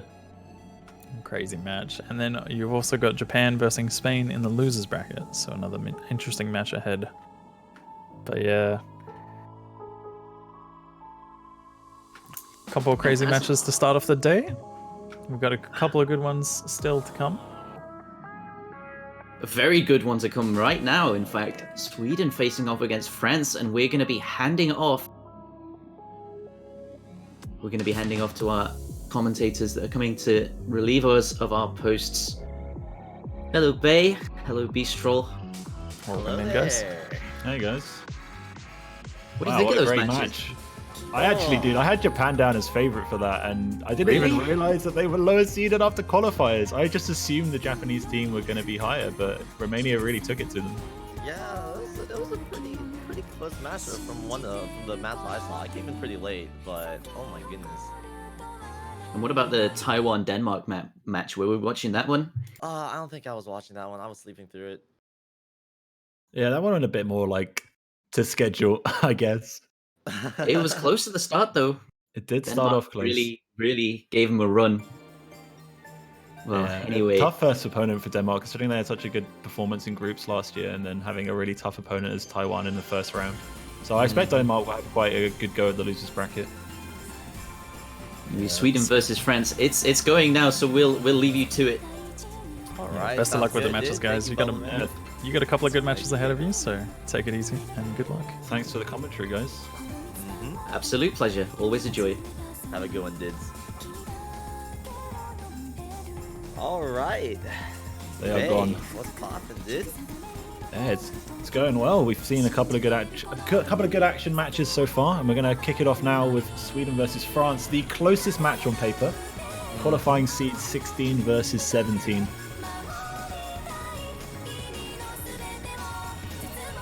So it seems like the match is already underway. We were just a tad bit late coming into this match because the previous match with, what was it? Romania versus Japan took a tad bit longer than expected, but we're just getting straight into it. With the bands recap though, we have the Fremont that is banned. It's what is it? Hokago Tea Time. That was the band from France, I believe, and Sweden's band is DT, I believe. Alice Emotions, Fought and Field. That is DT, right? It is indeed DT3. I see. Good stuff. Yeah, Sweden obviously not want to take on the French speed, it seems. Let's have a quick look at how these two do in qualifiers. I know we are already underway, so we want to try and skip the pre-match show as much as we can and focus on the action here. Oh yeah. So Sweden finished 16th. They were particularly strong on the hard rock side, finishing 7th. So potentially an understandable ban there for the French team. Yeah, definitely makes sense. And France, pretty much middle of the pack actually, with their highest ranking being 16th for double time. So Ooh. definitely their strongest one. Definitely a smart band then from Sweden. Still, getting into this match though, first map pick. Seems to be going pretty well for France right now though. French team still has 3 full combos.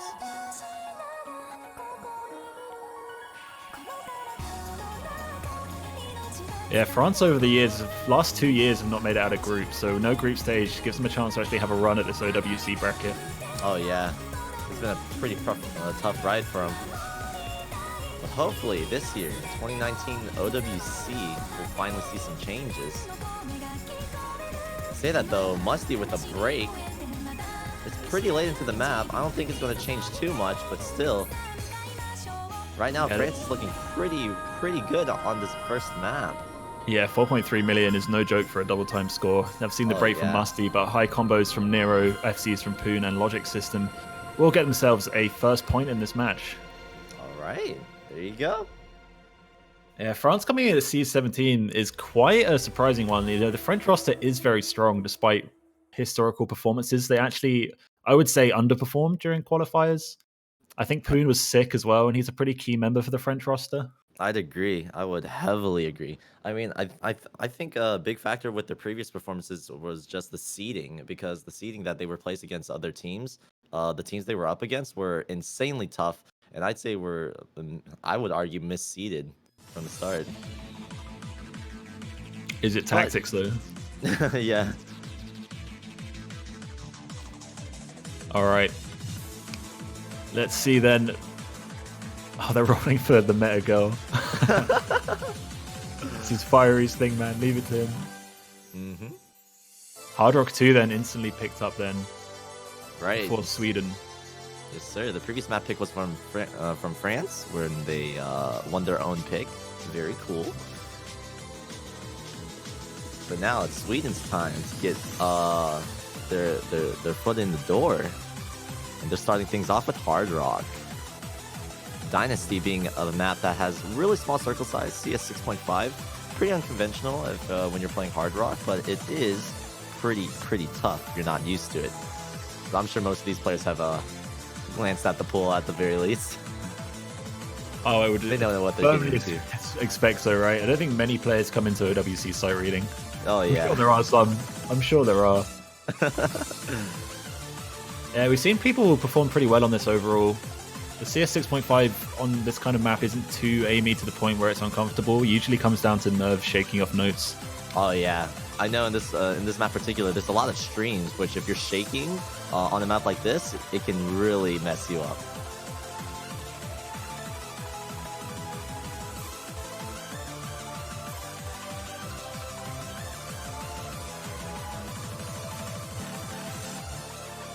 Alright, it looks like we're about to go underway.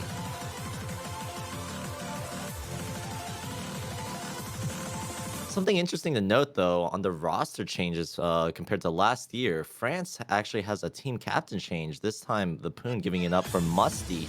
Poon and Musty still being on the team, but it's the first I've seen Musty as the captain ever, I believe. Yeah, sometimes captain swaps can change a large amount in team dynamic. Oh yeah. I would expect that they pick and ban based on a team, group decision, but I guess at the end of the day, it comes down to your captain. If Musty feels this is the best plan of action, you have to listen to him. Right.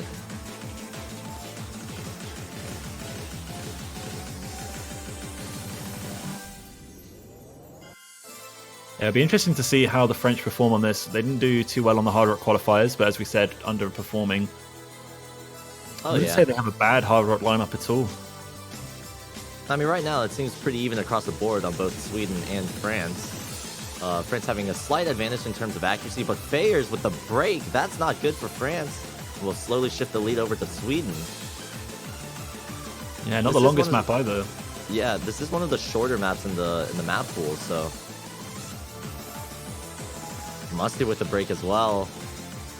2 combos down for France against the 4 going strong for Sweden. Mm-hmm. Definitely looking to be a good pick here from the Swedes. Yep, and it's already halfway through the map.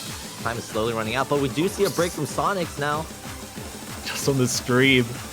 Still have 1 combo in advantage, and accuracy as well. All of them across the board, actually. All 8 players are acting this really well. Exactly, especially for a map with really high overall difficulty. Accuracy is really hard to come by on this one, yet almost every single player is leveling over 98.5%. That score lead's actually flicked back to France. Oh, there was a... what? Musty didn't break, it was client lag. Wait, what? Oh! So France actually have the lead now. It's really close, it's really close right now. But it's slowly coming in, Fayers with the break at the end, but it's still they're still able to secure it. France with a break point against Sweden. Getting a really early advantage, up 2-0. Yeah, we got baited big time by the client there. But Yeah, France actually, that's right there, did.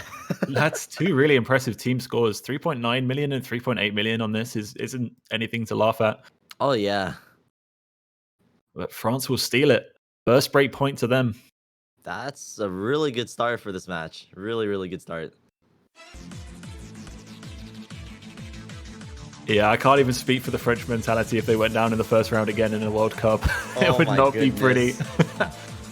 Yeah, I feel like there's an intense desire to win this one from the French. Exactly. I'm really rooting for France on the inside right now because like I'm good friends with a couple players on the team, but we can't count Sweden out. All right, Sweden is here to step it up. All right, they've had themselves a couple roster changes as well, switching out 4 players. Last year they had Chronomaly, Navi, Carl, and Asorand, I believe, but now they were switched out with Blue, Coach, Fuwuzi, I believe, and Saika. A lot of roster changes around here this OWC, so Yeah, Sweden actually, one of the stats we have is they have had 54 unique players in the World Cup since its creation, which is an insane number of unique performers. Yeah. But they've done really well. Their, average ranked seeding was 28th, and they've qualified in 16th seed. So looking like a really strong team. Mm-hmm.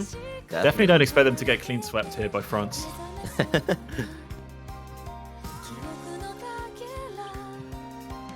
The next pick has already been decided, though. France has decided on another DT pick, Ring of Fortune.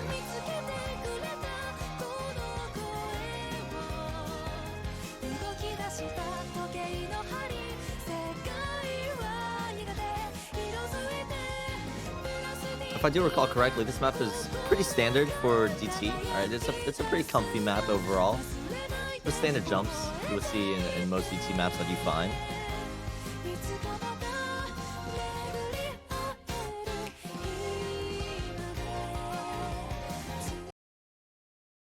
So we're underway. Map number 3 then. Ring of Fortune picked by France.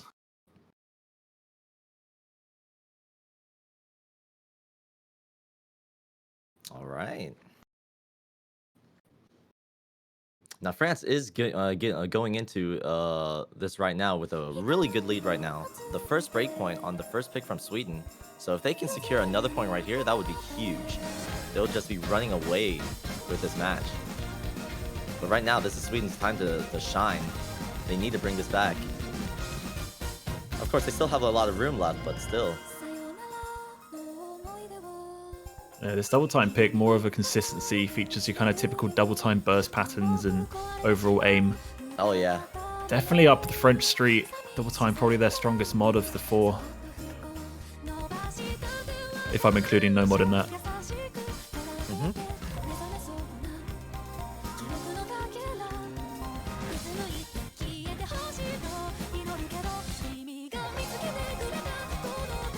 So far, nothing too interesting to comment on at the start. It's really close though, alright? No players have broken so far. Not too many huge accuracy drops. You can really see that with the score lead. France is leading by just a tiny bit, but even just a couple 100s could make it flicker over. And as I say that, it does happen. Yeah, can't make up its mind right now. Sonics though, double S through the first chorus. That's really impressive. Some of these burst patterns are so easy to just mistime slightly.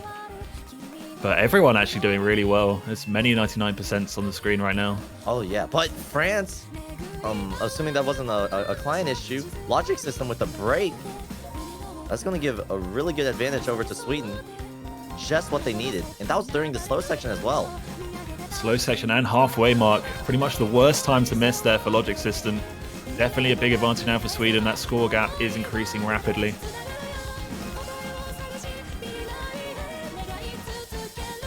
Still 7 players with a full combo though. A double break from Sweden. We saw it in the last match. A double break towards the end cost that team the pick. They've got to stay strong here. That's right. Sonics does break the double S. Still, he's putting in the work, that's for sure.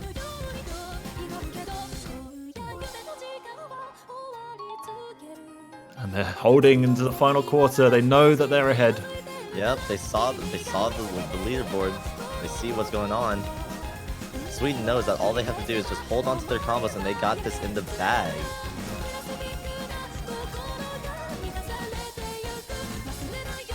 And they didn't show no signs of giving up. Poon now with the break. I think that seals it. Coach has broken as well, so we won't see the 4-way FC, but... Oh, Musty and Coach are also breaking again? The 3-way for Sweden. Wow, that's an impressive score. Yep, a break point for Sweden, showing that they're still in it. All right, maybe a little bit of a slip up on the first map pick for them, but hey, Dude, they brought it just back. Cracked 4.6 mil on a double time pick. That's really competitive. Yeah. And they could have even pushed 4.7 if Coach hadn't slipped up. Yeah. I mean, even with the slip up, Coach was still managing to get over 1 million points. The multiplier of double time really showing in. But every single player has that multiplier, so I guess Wow, what a great way to stop the French momentum. Sweden get themselves on the board. No clean sweeps here today.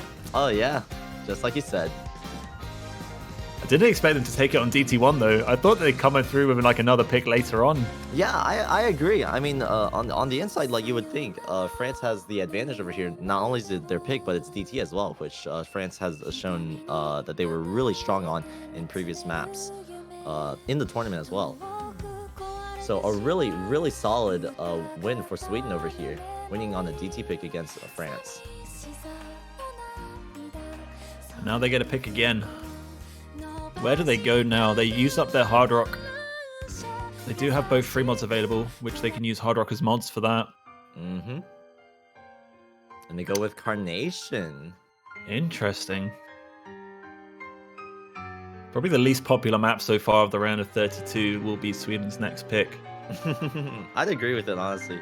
It's a really, really tough map. It's more, I'd say, reading focused. It's a really slow stream map, and can be really tough to get good accuracy on if you're not careful.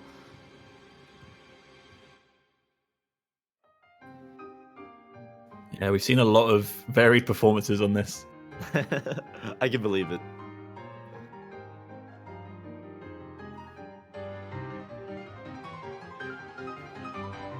Still, I'm sure Team France is ready for anything that Sweden's about to throw at them. They're not going to let them steal away points without a fight. I guarantee you that. Sweden picked it. They must feel confident. Mm-hmm. I guess Practice we'll really must see. have gone well. We will find out. I have no idea who wins this, honestly. Even from like qualified performances and everything, this map is just such a coin flip, I feel. Mm. Having a 4-man consistent roster on this hasn't seemed... Not many people have done it yet.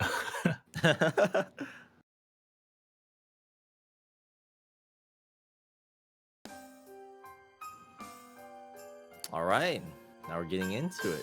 Now the start of this map is fairly slow, pretty slow. Lots of players to get comfy, get themselves situated in the map.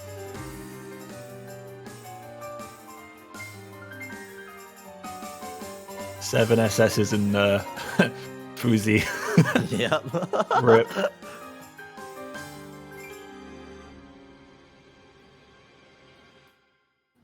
All right, now we're getting into it.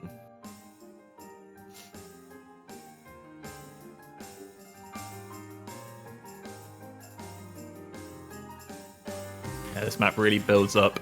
Yeah. So it builds up fast, I'll tell you that. Here we go. Just like that. Gonna see drops from Sweden. Coach Nitros Ryzen for France will drop as well. Ooh. Still, after all of that, France is holding the advantage. 3 full combos versus the 2 against Sweden. As you mentioned, those players dropping a lot of accuracy as well, as they typically end up missing on streams. Mm-hmm.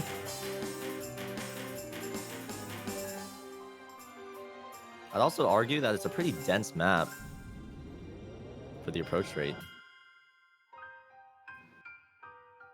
making it slightly harder to read. All right, we're halfway. 3 full combos for France, take on the 2 of Sweden, but with Ryzen resetting combo now, the other 2 of Sweden are building back up. Now I do know there's a 1/3 stream that's coming up. Yes, right here. Typically, I've seen a lot of huge accuracy drops on that, but every single player seemed to be doing really well, except for Ryzen, who unfortunately broke on it. Yeah, a few But still. inconsistencies, but France still going. That score lead is slowly coming back, though. But they need a break from France here. I don't think Sweden have enough in the tank. Another break from Ryzen. And there goes Besta. All right, that would do it. Score lead instantly back to Sweden. There you go. Right at the end as well. That would do it. Oh, that's really frustrating for France. Right at the end, too. Dude, Fuzi broke 1 million points on this. Spinner bonus putting him over that score v1 no mod. There 1 you mil. go. I mean, that accuracy is actually insane for a map like 2 this. 100s. What the hell? Yeah. What is this guy on? This map is supposed to be one of the harder maps in terms of accuracy, but this man, it's nothing for him. 2 100s, eclipsing at 1 million points, which is normally the cap for no mod scores in Score v2. but the spinner bonus definitely bumped him up. All right, Sweden's pumped up now. We've They got a even game the again. board. Instant pick from France. For Ultra players, we're going for some more streams, but this time at 201 BPM. Yep. The Toybot map mapped for the round of 32. A map Yes, full sir. of streams from start to finish. It's very intense for the whole way through and features a lot of 1/3 stream patterns. Oh yeah, it can be really, really tricky.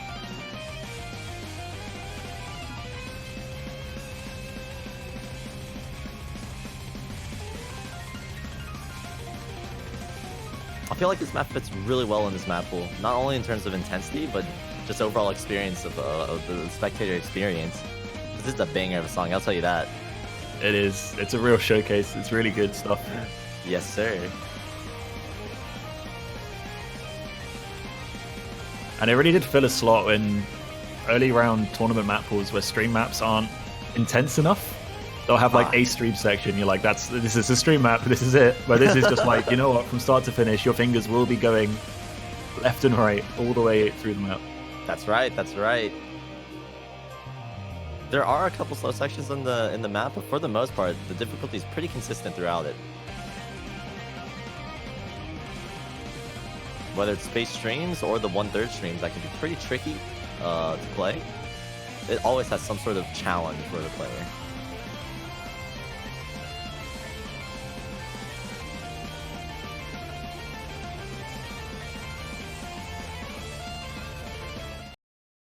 All right, and here we go.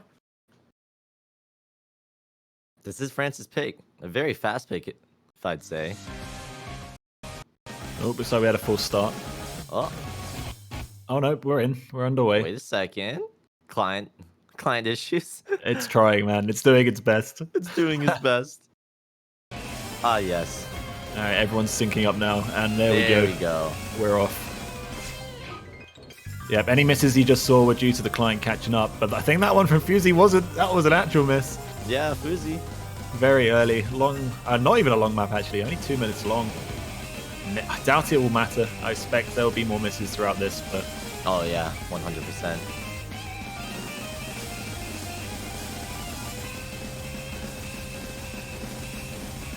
For the most part, most players seem to be doing pretty well. Fuzi recovering really, really well, except for right there. apart from that, it looks like Neuro broke as well, and Best is going to drop as well. 2 combos down from the French side. Yeah, not only was it a combo drop though, that was also an accuracy drop as well. Think like that, 96% for Fuzi.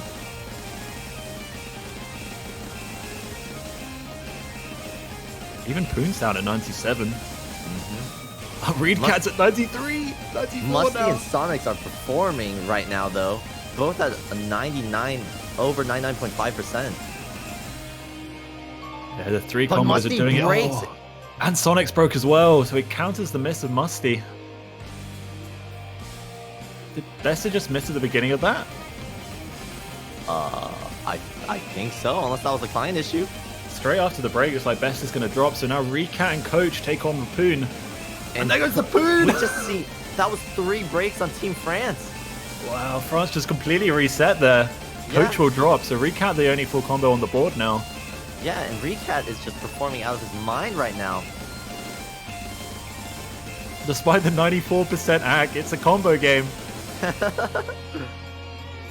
And looks like he will get that full combo as well. Yes, the lowest sir. accuracy in the board, and he gets the only full combo. I mean, combo really does rack in the score, I'll tell you that, dude. That is a really solid win for Sweden there. Another break point against France, putting France at now a huge disadvantage. Yeah, that's 3 maps in a row now the Swedes have won, and 2 of them were French picks. Exactly.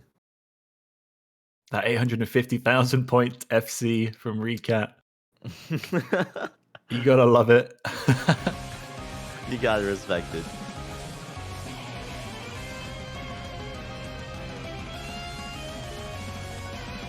Yeah, definitely not what France wants, and now they're on the back foot.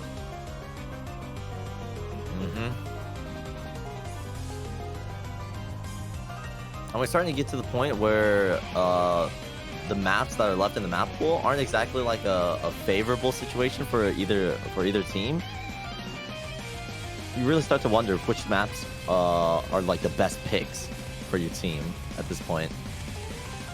But it is Sweden's pick, I believe. Yeah, it is indeed. Wonder where they'll go. They've been favoriting the more sort of awkward maps. Maybe they might even take variable. Variable would be really interesting to watch. I'll tell you that. Both hiddens are untouched as well. Both free mods untouched. I'd love to see Hidden 1, I'll tell you that. I think everyone would. That map's a lot of fun to watch. Not so much fun for them to play. Oh yeah, 100%. I mean, the map features lots of cut streams, lots of technical patterns throughout it. It's really exciting, but is that the best decision for any of these players to pick? Or any of these teams to pick? Oh, but they go with Hidden 2. Silver Orbit. AR8 hidden. Oh. The reading map.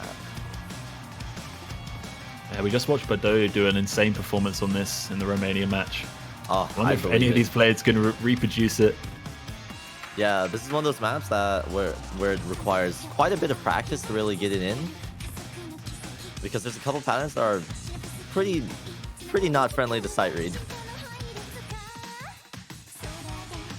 Yeah, and approach rate 8. Obviously the note density and with the hidden makes it really tricky to read. There's a lot of rhythmic patterns from basically start to finish for this map. Yep. It's a full-on test.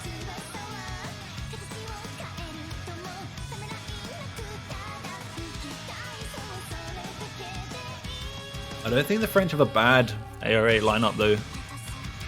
I might be wrong and I might be making that up, but I feel like they have players who can deal with this. Oh yeah. I feel like they also have the experience as well. A lot of tournament players on Team France. They definitely have the experience dealing with AR8s.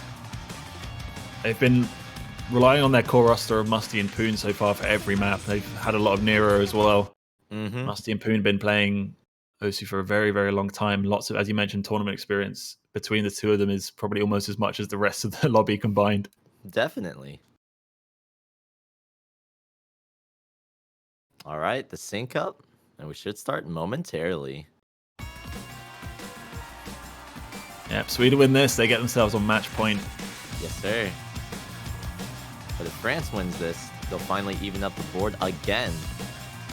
Which, if that does happen, this matchup will just show to be insanely close. I mean, overall, so far, it's been a really close match. Lots of breakpoints. The first break of the match, though, Boozy. Yeah, a couple of inconsistencies from him, just perhaps adjusting to that lower approach rate.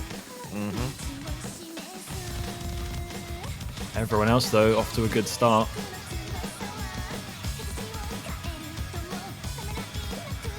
Bester from France will drop. So, and Coach goes down as well, so we have 3 versus 2 now. France still in the lead. Yes, sir. Musty and Poon, really stellar accuracy. Same with Sonics as well, and Nitros. Nero's 99 as well. Oh, I didn't even realize.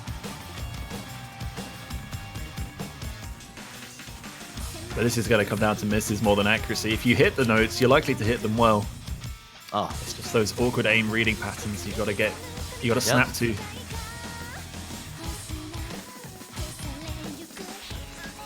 Still 3 plays 2, France with a 50,000 advantage as we approach that halfway mark. but we have seen, especially in this match alone, that just a couple breaks towards the end can definitely change the game. Coach with and the break, Sonic's though. dropped. That's one of the combos. That's going to be huge for France. As the lead just grows bigger and bigger. Yeah, 3 against 1 now is a huge advantage for France. You see that bar getting bigger and bigger. The blue is getting larger. Nitros with the break as well, and now it's an uphill battle for Sweden now. France with 3 full combos against none from Sweden. France is just dominating on this pick. Yeah, this has not gone in Sweden's favor at all. Another French break roster from for AR8. vv. This is this tournament experience, basically forcing yourself to play AR8. You become really good at these kind of picks. Oh yeah. Such a staple now of tournament map pools. Oh, the Poon with the 50s. Almost completely misread that, I feel. Managed to save the combo though. Yeah, now nearly 1 million points in the lead and a tiny little piece of map left. Looks like France are going to bring it level once again. Exactly. You can't really imagine a situation where Sweden can actually come back from this. Especially not with all the no-fails on the board. Another break from Nitros. Well, I believe the score is already set, dude. France will be taking this point, but this match has been so close. Lots of break points throughout the game. It's crazy, actually. I think it's interesting to see that the players don't seem to know what to pick, let alone us talking about it. Exactly. Yeah. So many breaks this match. And yeah, France will take it. 3 full combos. Nero, Poon, and Musty. And over 1 million point lead as a team. It's crazy, dude. 1.4 almost. Yeah, France just dominated this map pick. Whoops, I think is all you can say to that. Seems like Sweden made a mistake over here. The 99s for Musty and Sonic, so just the one miss for the Swede. Yeah. Still really good in performances, but that dominant French lineup just doing work. We have a best of 3 now, and maybe a tiebreaker will be suiting of the closest match on paper. Maybe. I haven't seen the tiebreaker played yet. Are you aware of any matches so far? I haven't, no. I think everything has been kind of 5-3. It's always been pulled away at the last hurdle. We could see it. And there it is. Variable. We were talking about it earlier. This the pick for France. Yes. Other way around. Interesting. I know Musty and Poon like their Amy tech map, so maybe this is right up their street. Oh I yeah, how I Sweden think doing a really good transition as well from the AR8. The AR8s really make you focus on reading, and there's a couple patterns in here that really where you need to focus on reading in order to hit them well. A couple wide angle jump patterns, making sure you catch the slider ends, etc., etc. Yeah, such a tricky slider pick. Yeah, I do like the pick. I kind of thought Sweden would pick it, but after that last map, yeah, I think I'm with you. I think this is maybe France favored. Maybe France was on the border with it, like trying to decide whether or not they should pick it. But after that last map, they're probably feeling a lot more confident. I'll tell you that. Looks like they're going to keep that trio in, Musty, Poon, and Nero. Yeah. They seem to just like run it back. Well. Run it back, boys.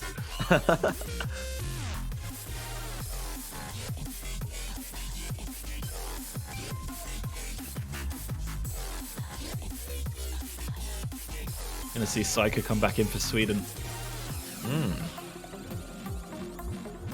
Had a little bit of a break, but it's coming back in for the technical slider pick. Oh yeah. I mean, we talk about the map being a tech map, right? But it does have a lot of different skill sets that you need in order to play this map well, right? It has streams, it has linear patterns like wide angle jump patterns, some finger control sections toward the end. It has a bit of everything, not just tech. But I think but I also think that's also the reason why it's like the perfect pick for France right now. Yeah, this is either going to go well or absolutely horrendously, I feel, for France. Oh, yeah. We will find out. This map, as you mentioned, does get a little bit more tricky towards the end. So in a case of a close match, it's going to get exciting. Just kick things off right at the start. This is one of the one of the harder sections of the map right at the beginning. Breaks here could be extremely detrimental for any team.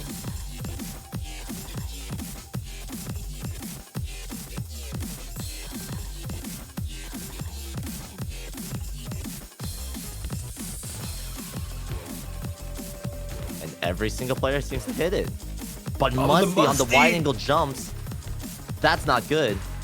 Oh, the break straight after the hard part. It's just you relax a little bit too much. Your aim doesn't get as snappy. Exactly. And you drop.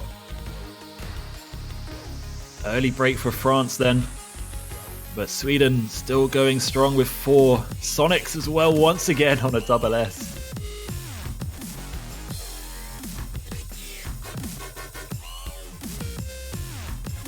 Back into the wobs. Just not dropping slider ends on this is impressive, but to have not dropped any accuracy as well, Sonics is putting on a masterclass right now. Exactly. Oh, but he breaks though. I knew That's it. gonna I be knew huge. it. I knew saying that was gonna curse him. I'm so sorry. I said it once and I was like, that's risky. Oh, Musty drops again though. Right, so combo reset. 3 plays 3.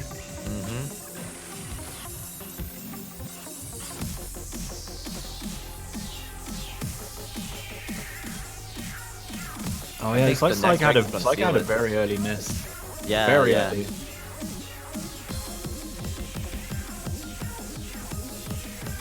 Alright, advantage is Sweden for now. Sonics will drop again. So small advantage France. We're going to go into the second half of the map. Wait, but Psycha breaking on the buzz slider. That's a painful one. Yeah, that's going to be huge for France. They're just quickly gaining the lead here. Flipping it over. Go.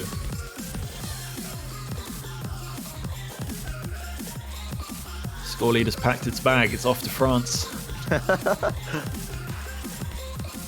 But whether or not it's final destination, we'll see right now. The last section of the map.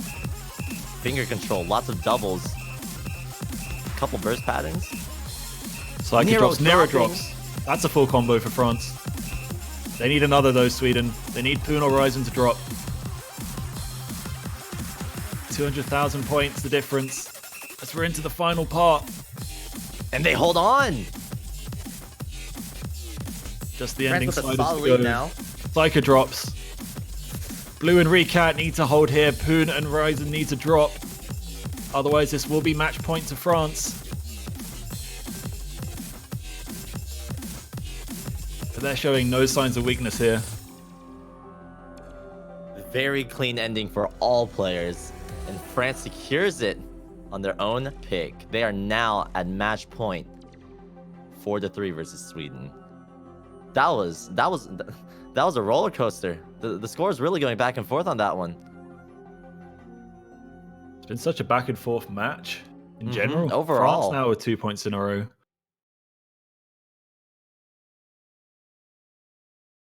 They do secure their own pick, so it will be Sweden with the final pick of the match. If they win it, we'll have our first tiebreaker. But I'm sure if you're on the French team, you would want to close this out as fast as possible. Definitely. This is the chance to finally move up. Although, score to try tiebreaker is probably closer to variable than anything else in the pool. Yeah. I mean, it was close, but maybe a small French advantage, who knows. But Mephisto will be the selection. Our final picking match of this match for Sweden. Yes.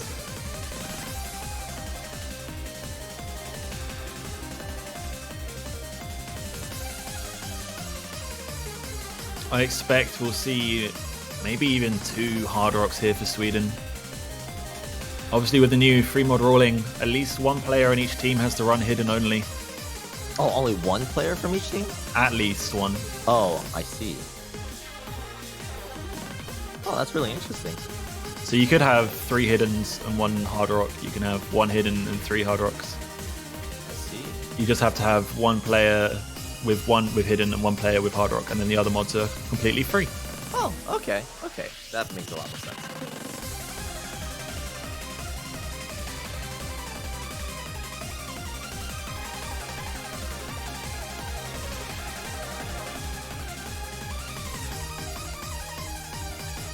I mean, either way, whichever mod these players pick on, it's definitely going to make things a tad bit harder, because with hidden, you're dealing with hidden streams, which can be really tough to follow along, especially with the low approach rate. This is AR9 on 200 BPM, I believe.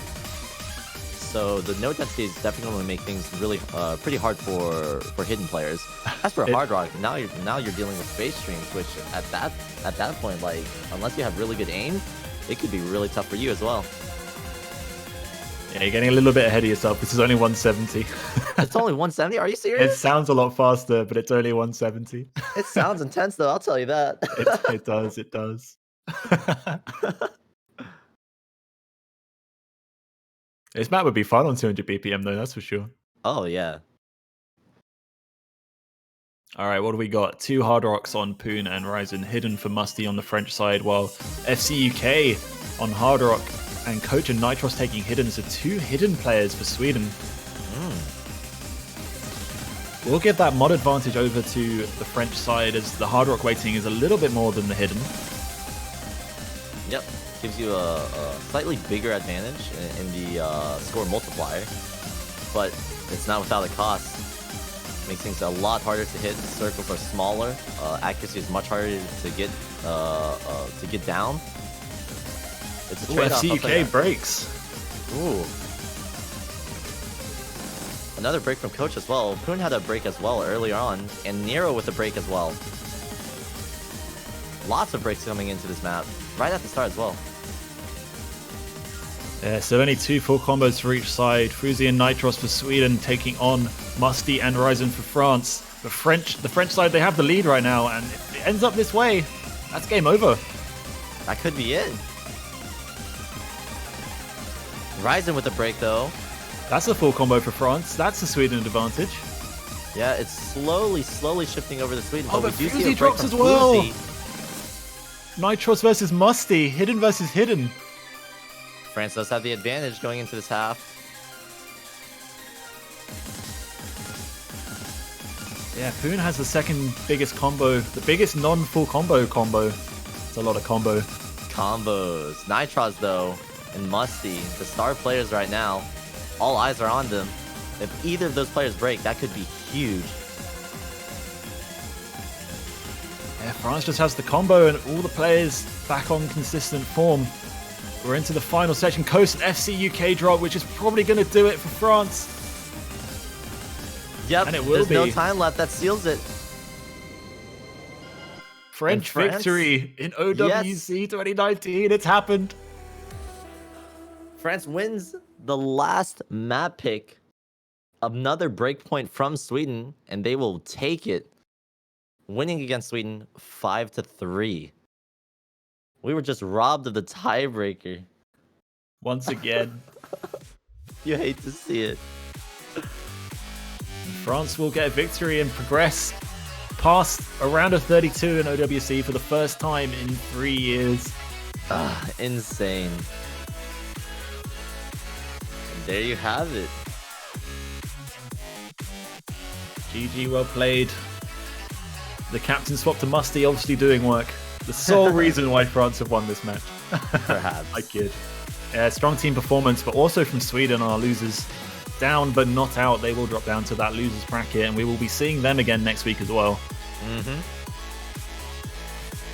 Honestly, I see France as a pretty good contender in this match, in this tournament in general. I feel like they were robbed of their showcases in the last tournaments, the last years. But now that they moved on from the round of 32, they can finally showcase their true potential. I'm really excited to see what comes out of them. Yeah, 100%. Definitely a team that scales into the late game really well. Their core roster, that Musty, Poon, Nero lineup does super well when the pools get harder. So really excited to see them actually have a run at this year. Still, Sweden, they're not out of this just yet, I do believe. They will be dropping to the losers bracket.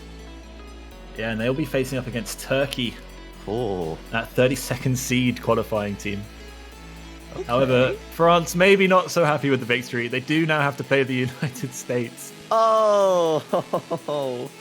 So pretty tough round of 16 matchup. Yeah, this is definitely going to be super tough for them. But hey, all right. Anything can happen. This is OWC. USA has shown to be an extremely strong contender, winning the OWC. What is it? The past 3 years, I believe. Are they 3 in a row? 2 in a row, right? 2, perhaps. I think it's 2. But they're definitely trying to make it 3. Although they did lose a point to Turkey. Definitely. Just gonna point that one out. Turkey, all right. All right, well, that is France versus Sweden all wrapped up. Mm-hmm. The next match that's coming up, I believe, UK versus Lavita or Lavia? Levita? Lavita. Latvia, dude. Hello. It sounds like a pop band. I'm thinking of No, it isn't a pop song. At least here in the definitely US. isn't it? Yeah, UK versus Latvia. Latvia. My bad. Next match. Yeah, we have an hour's break though, so you know what we can do in an hour, Beastroll?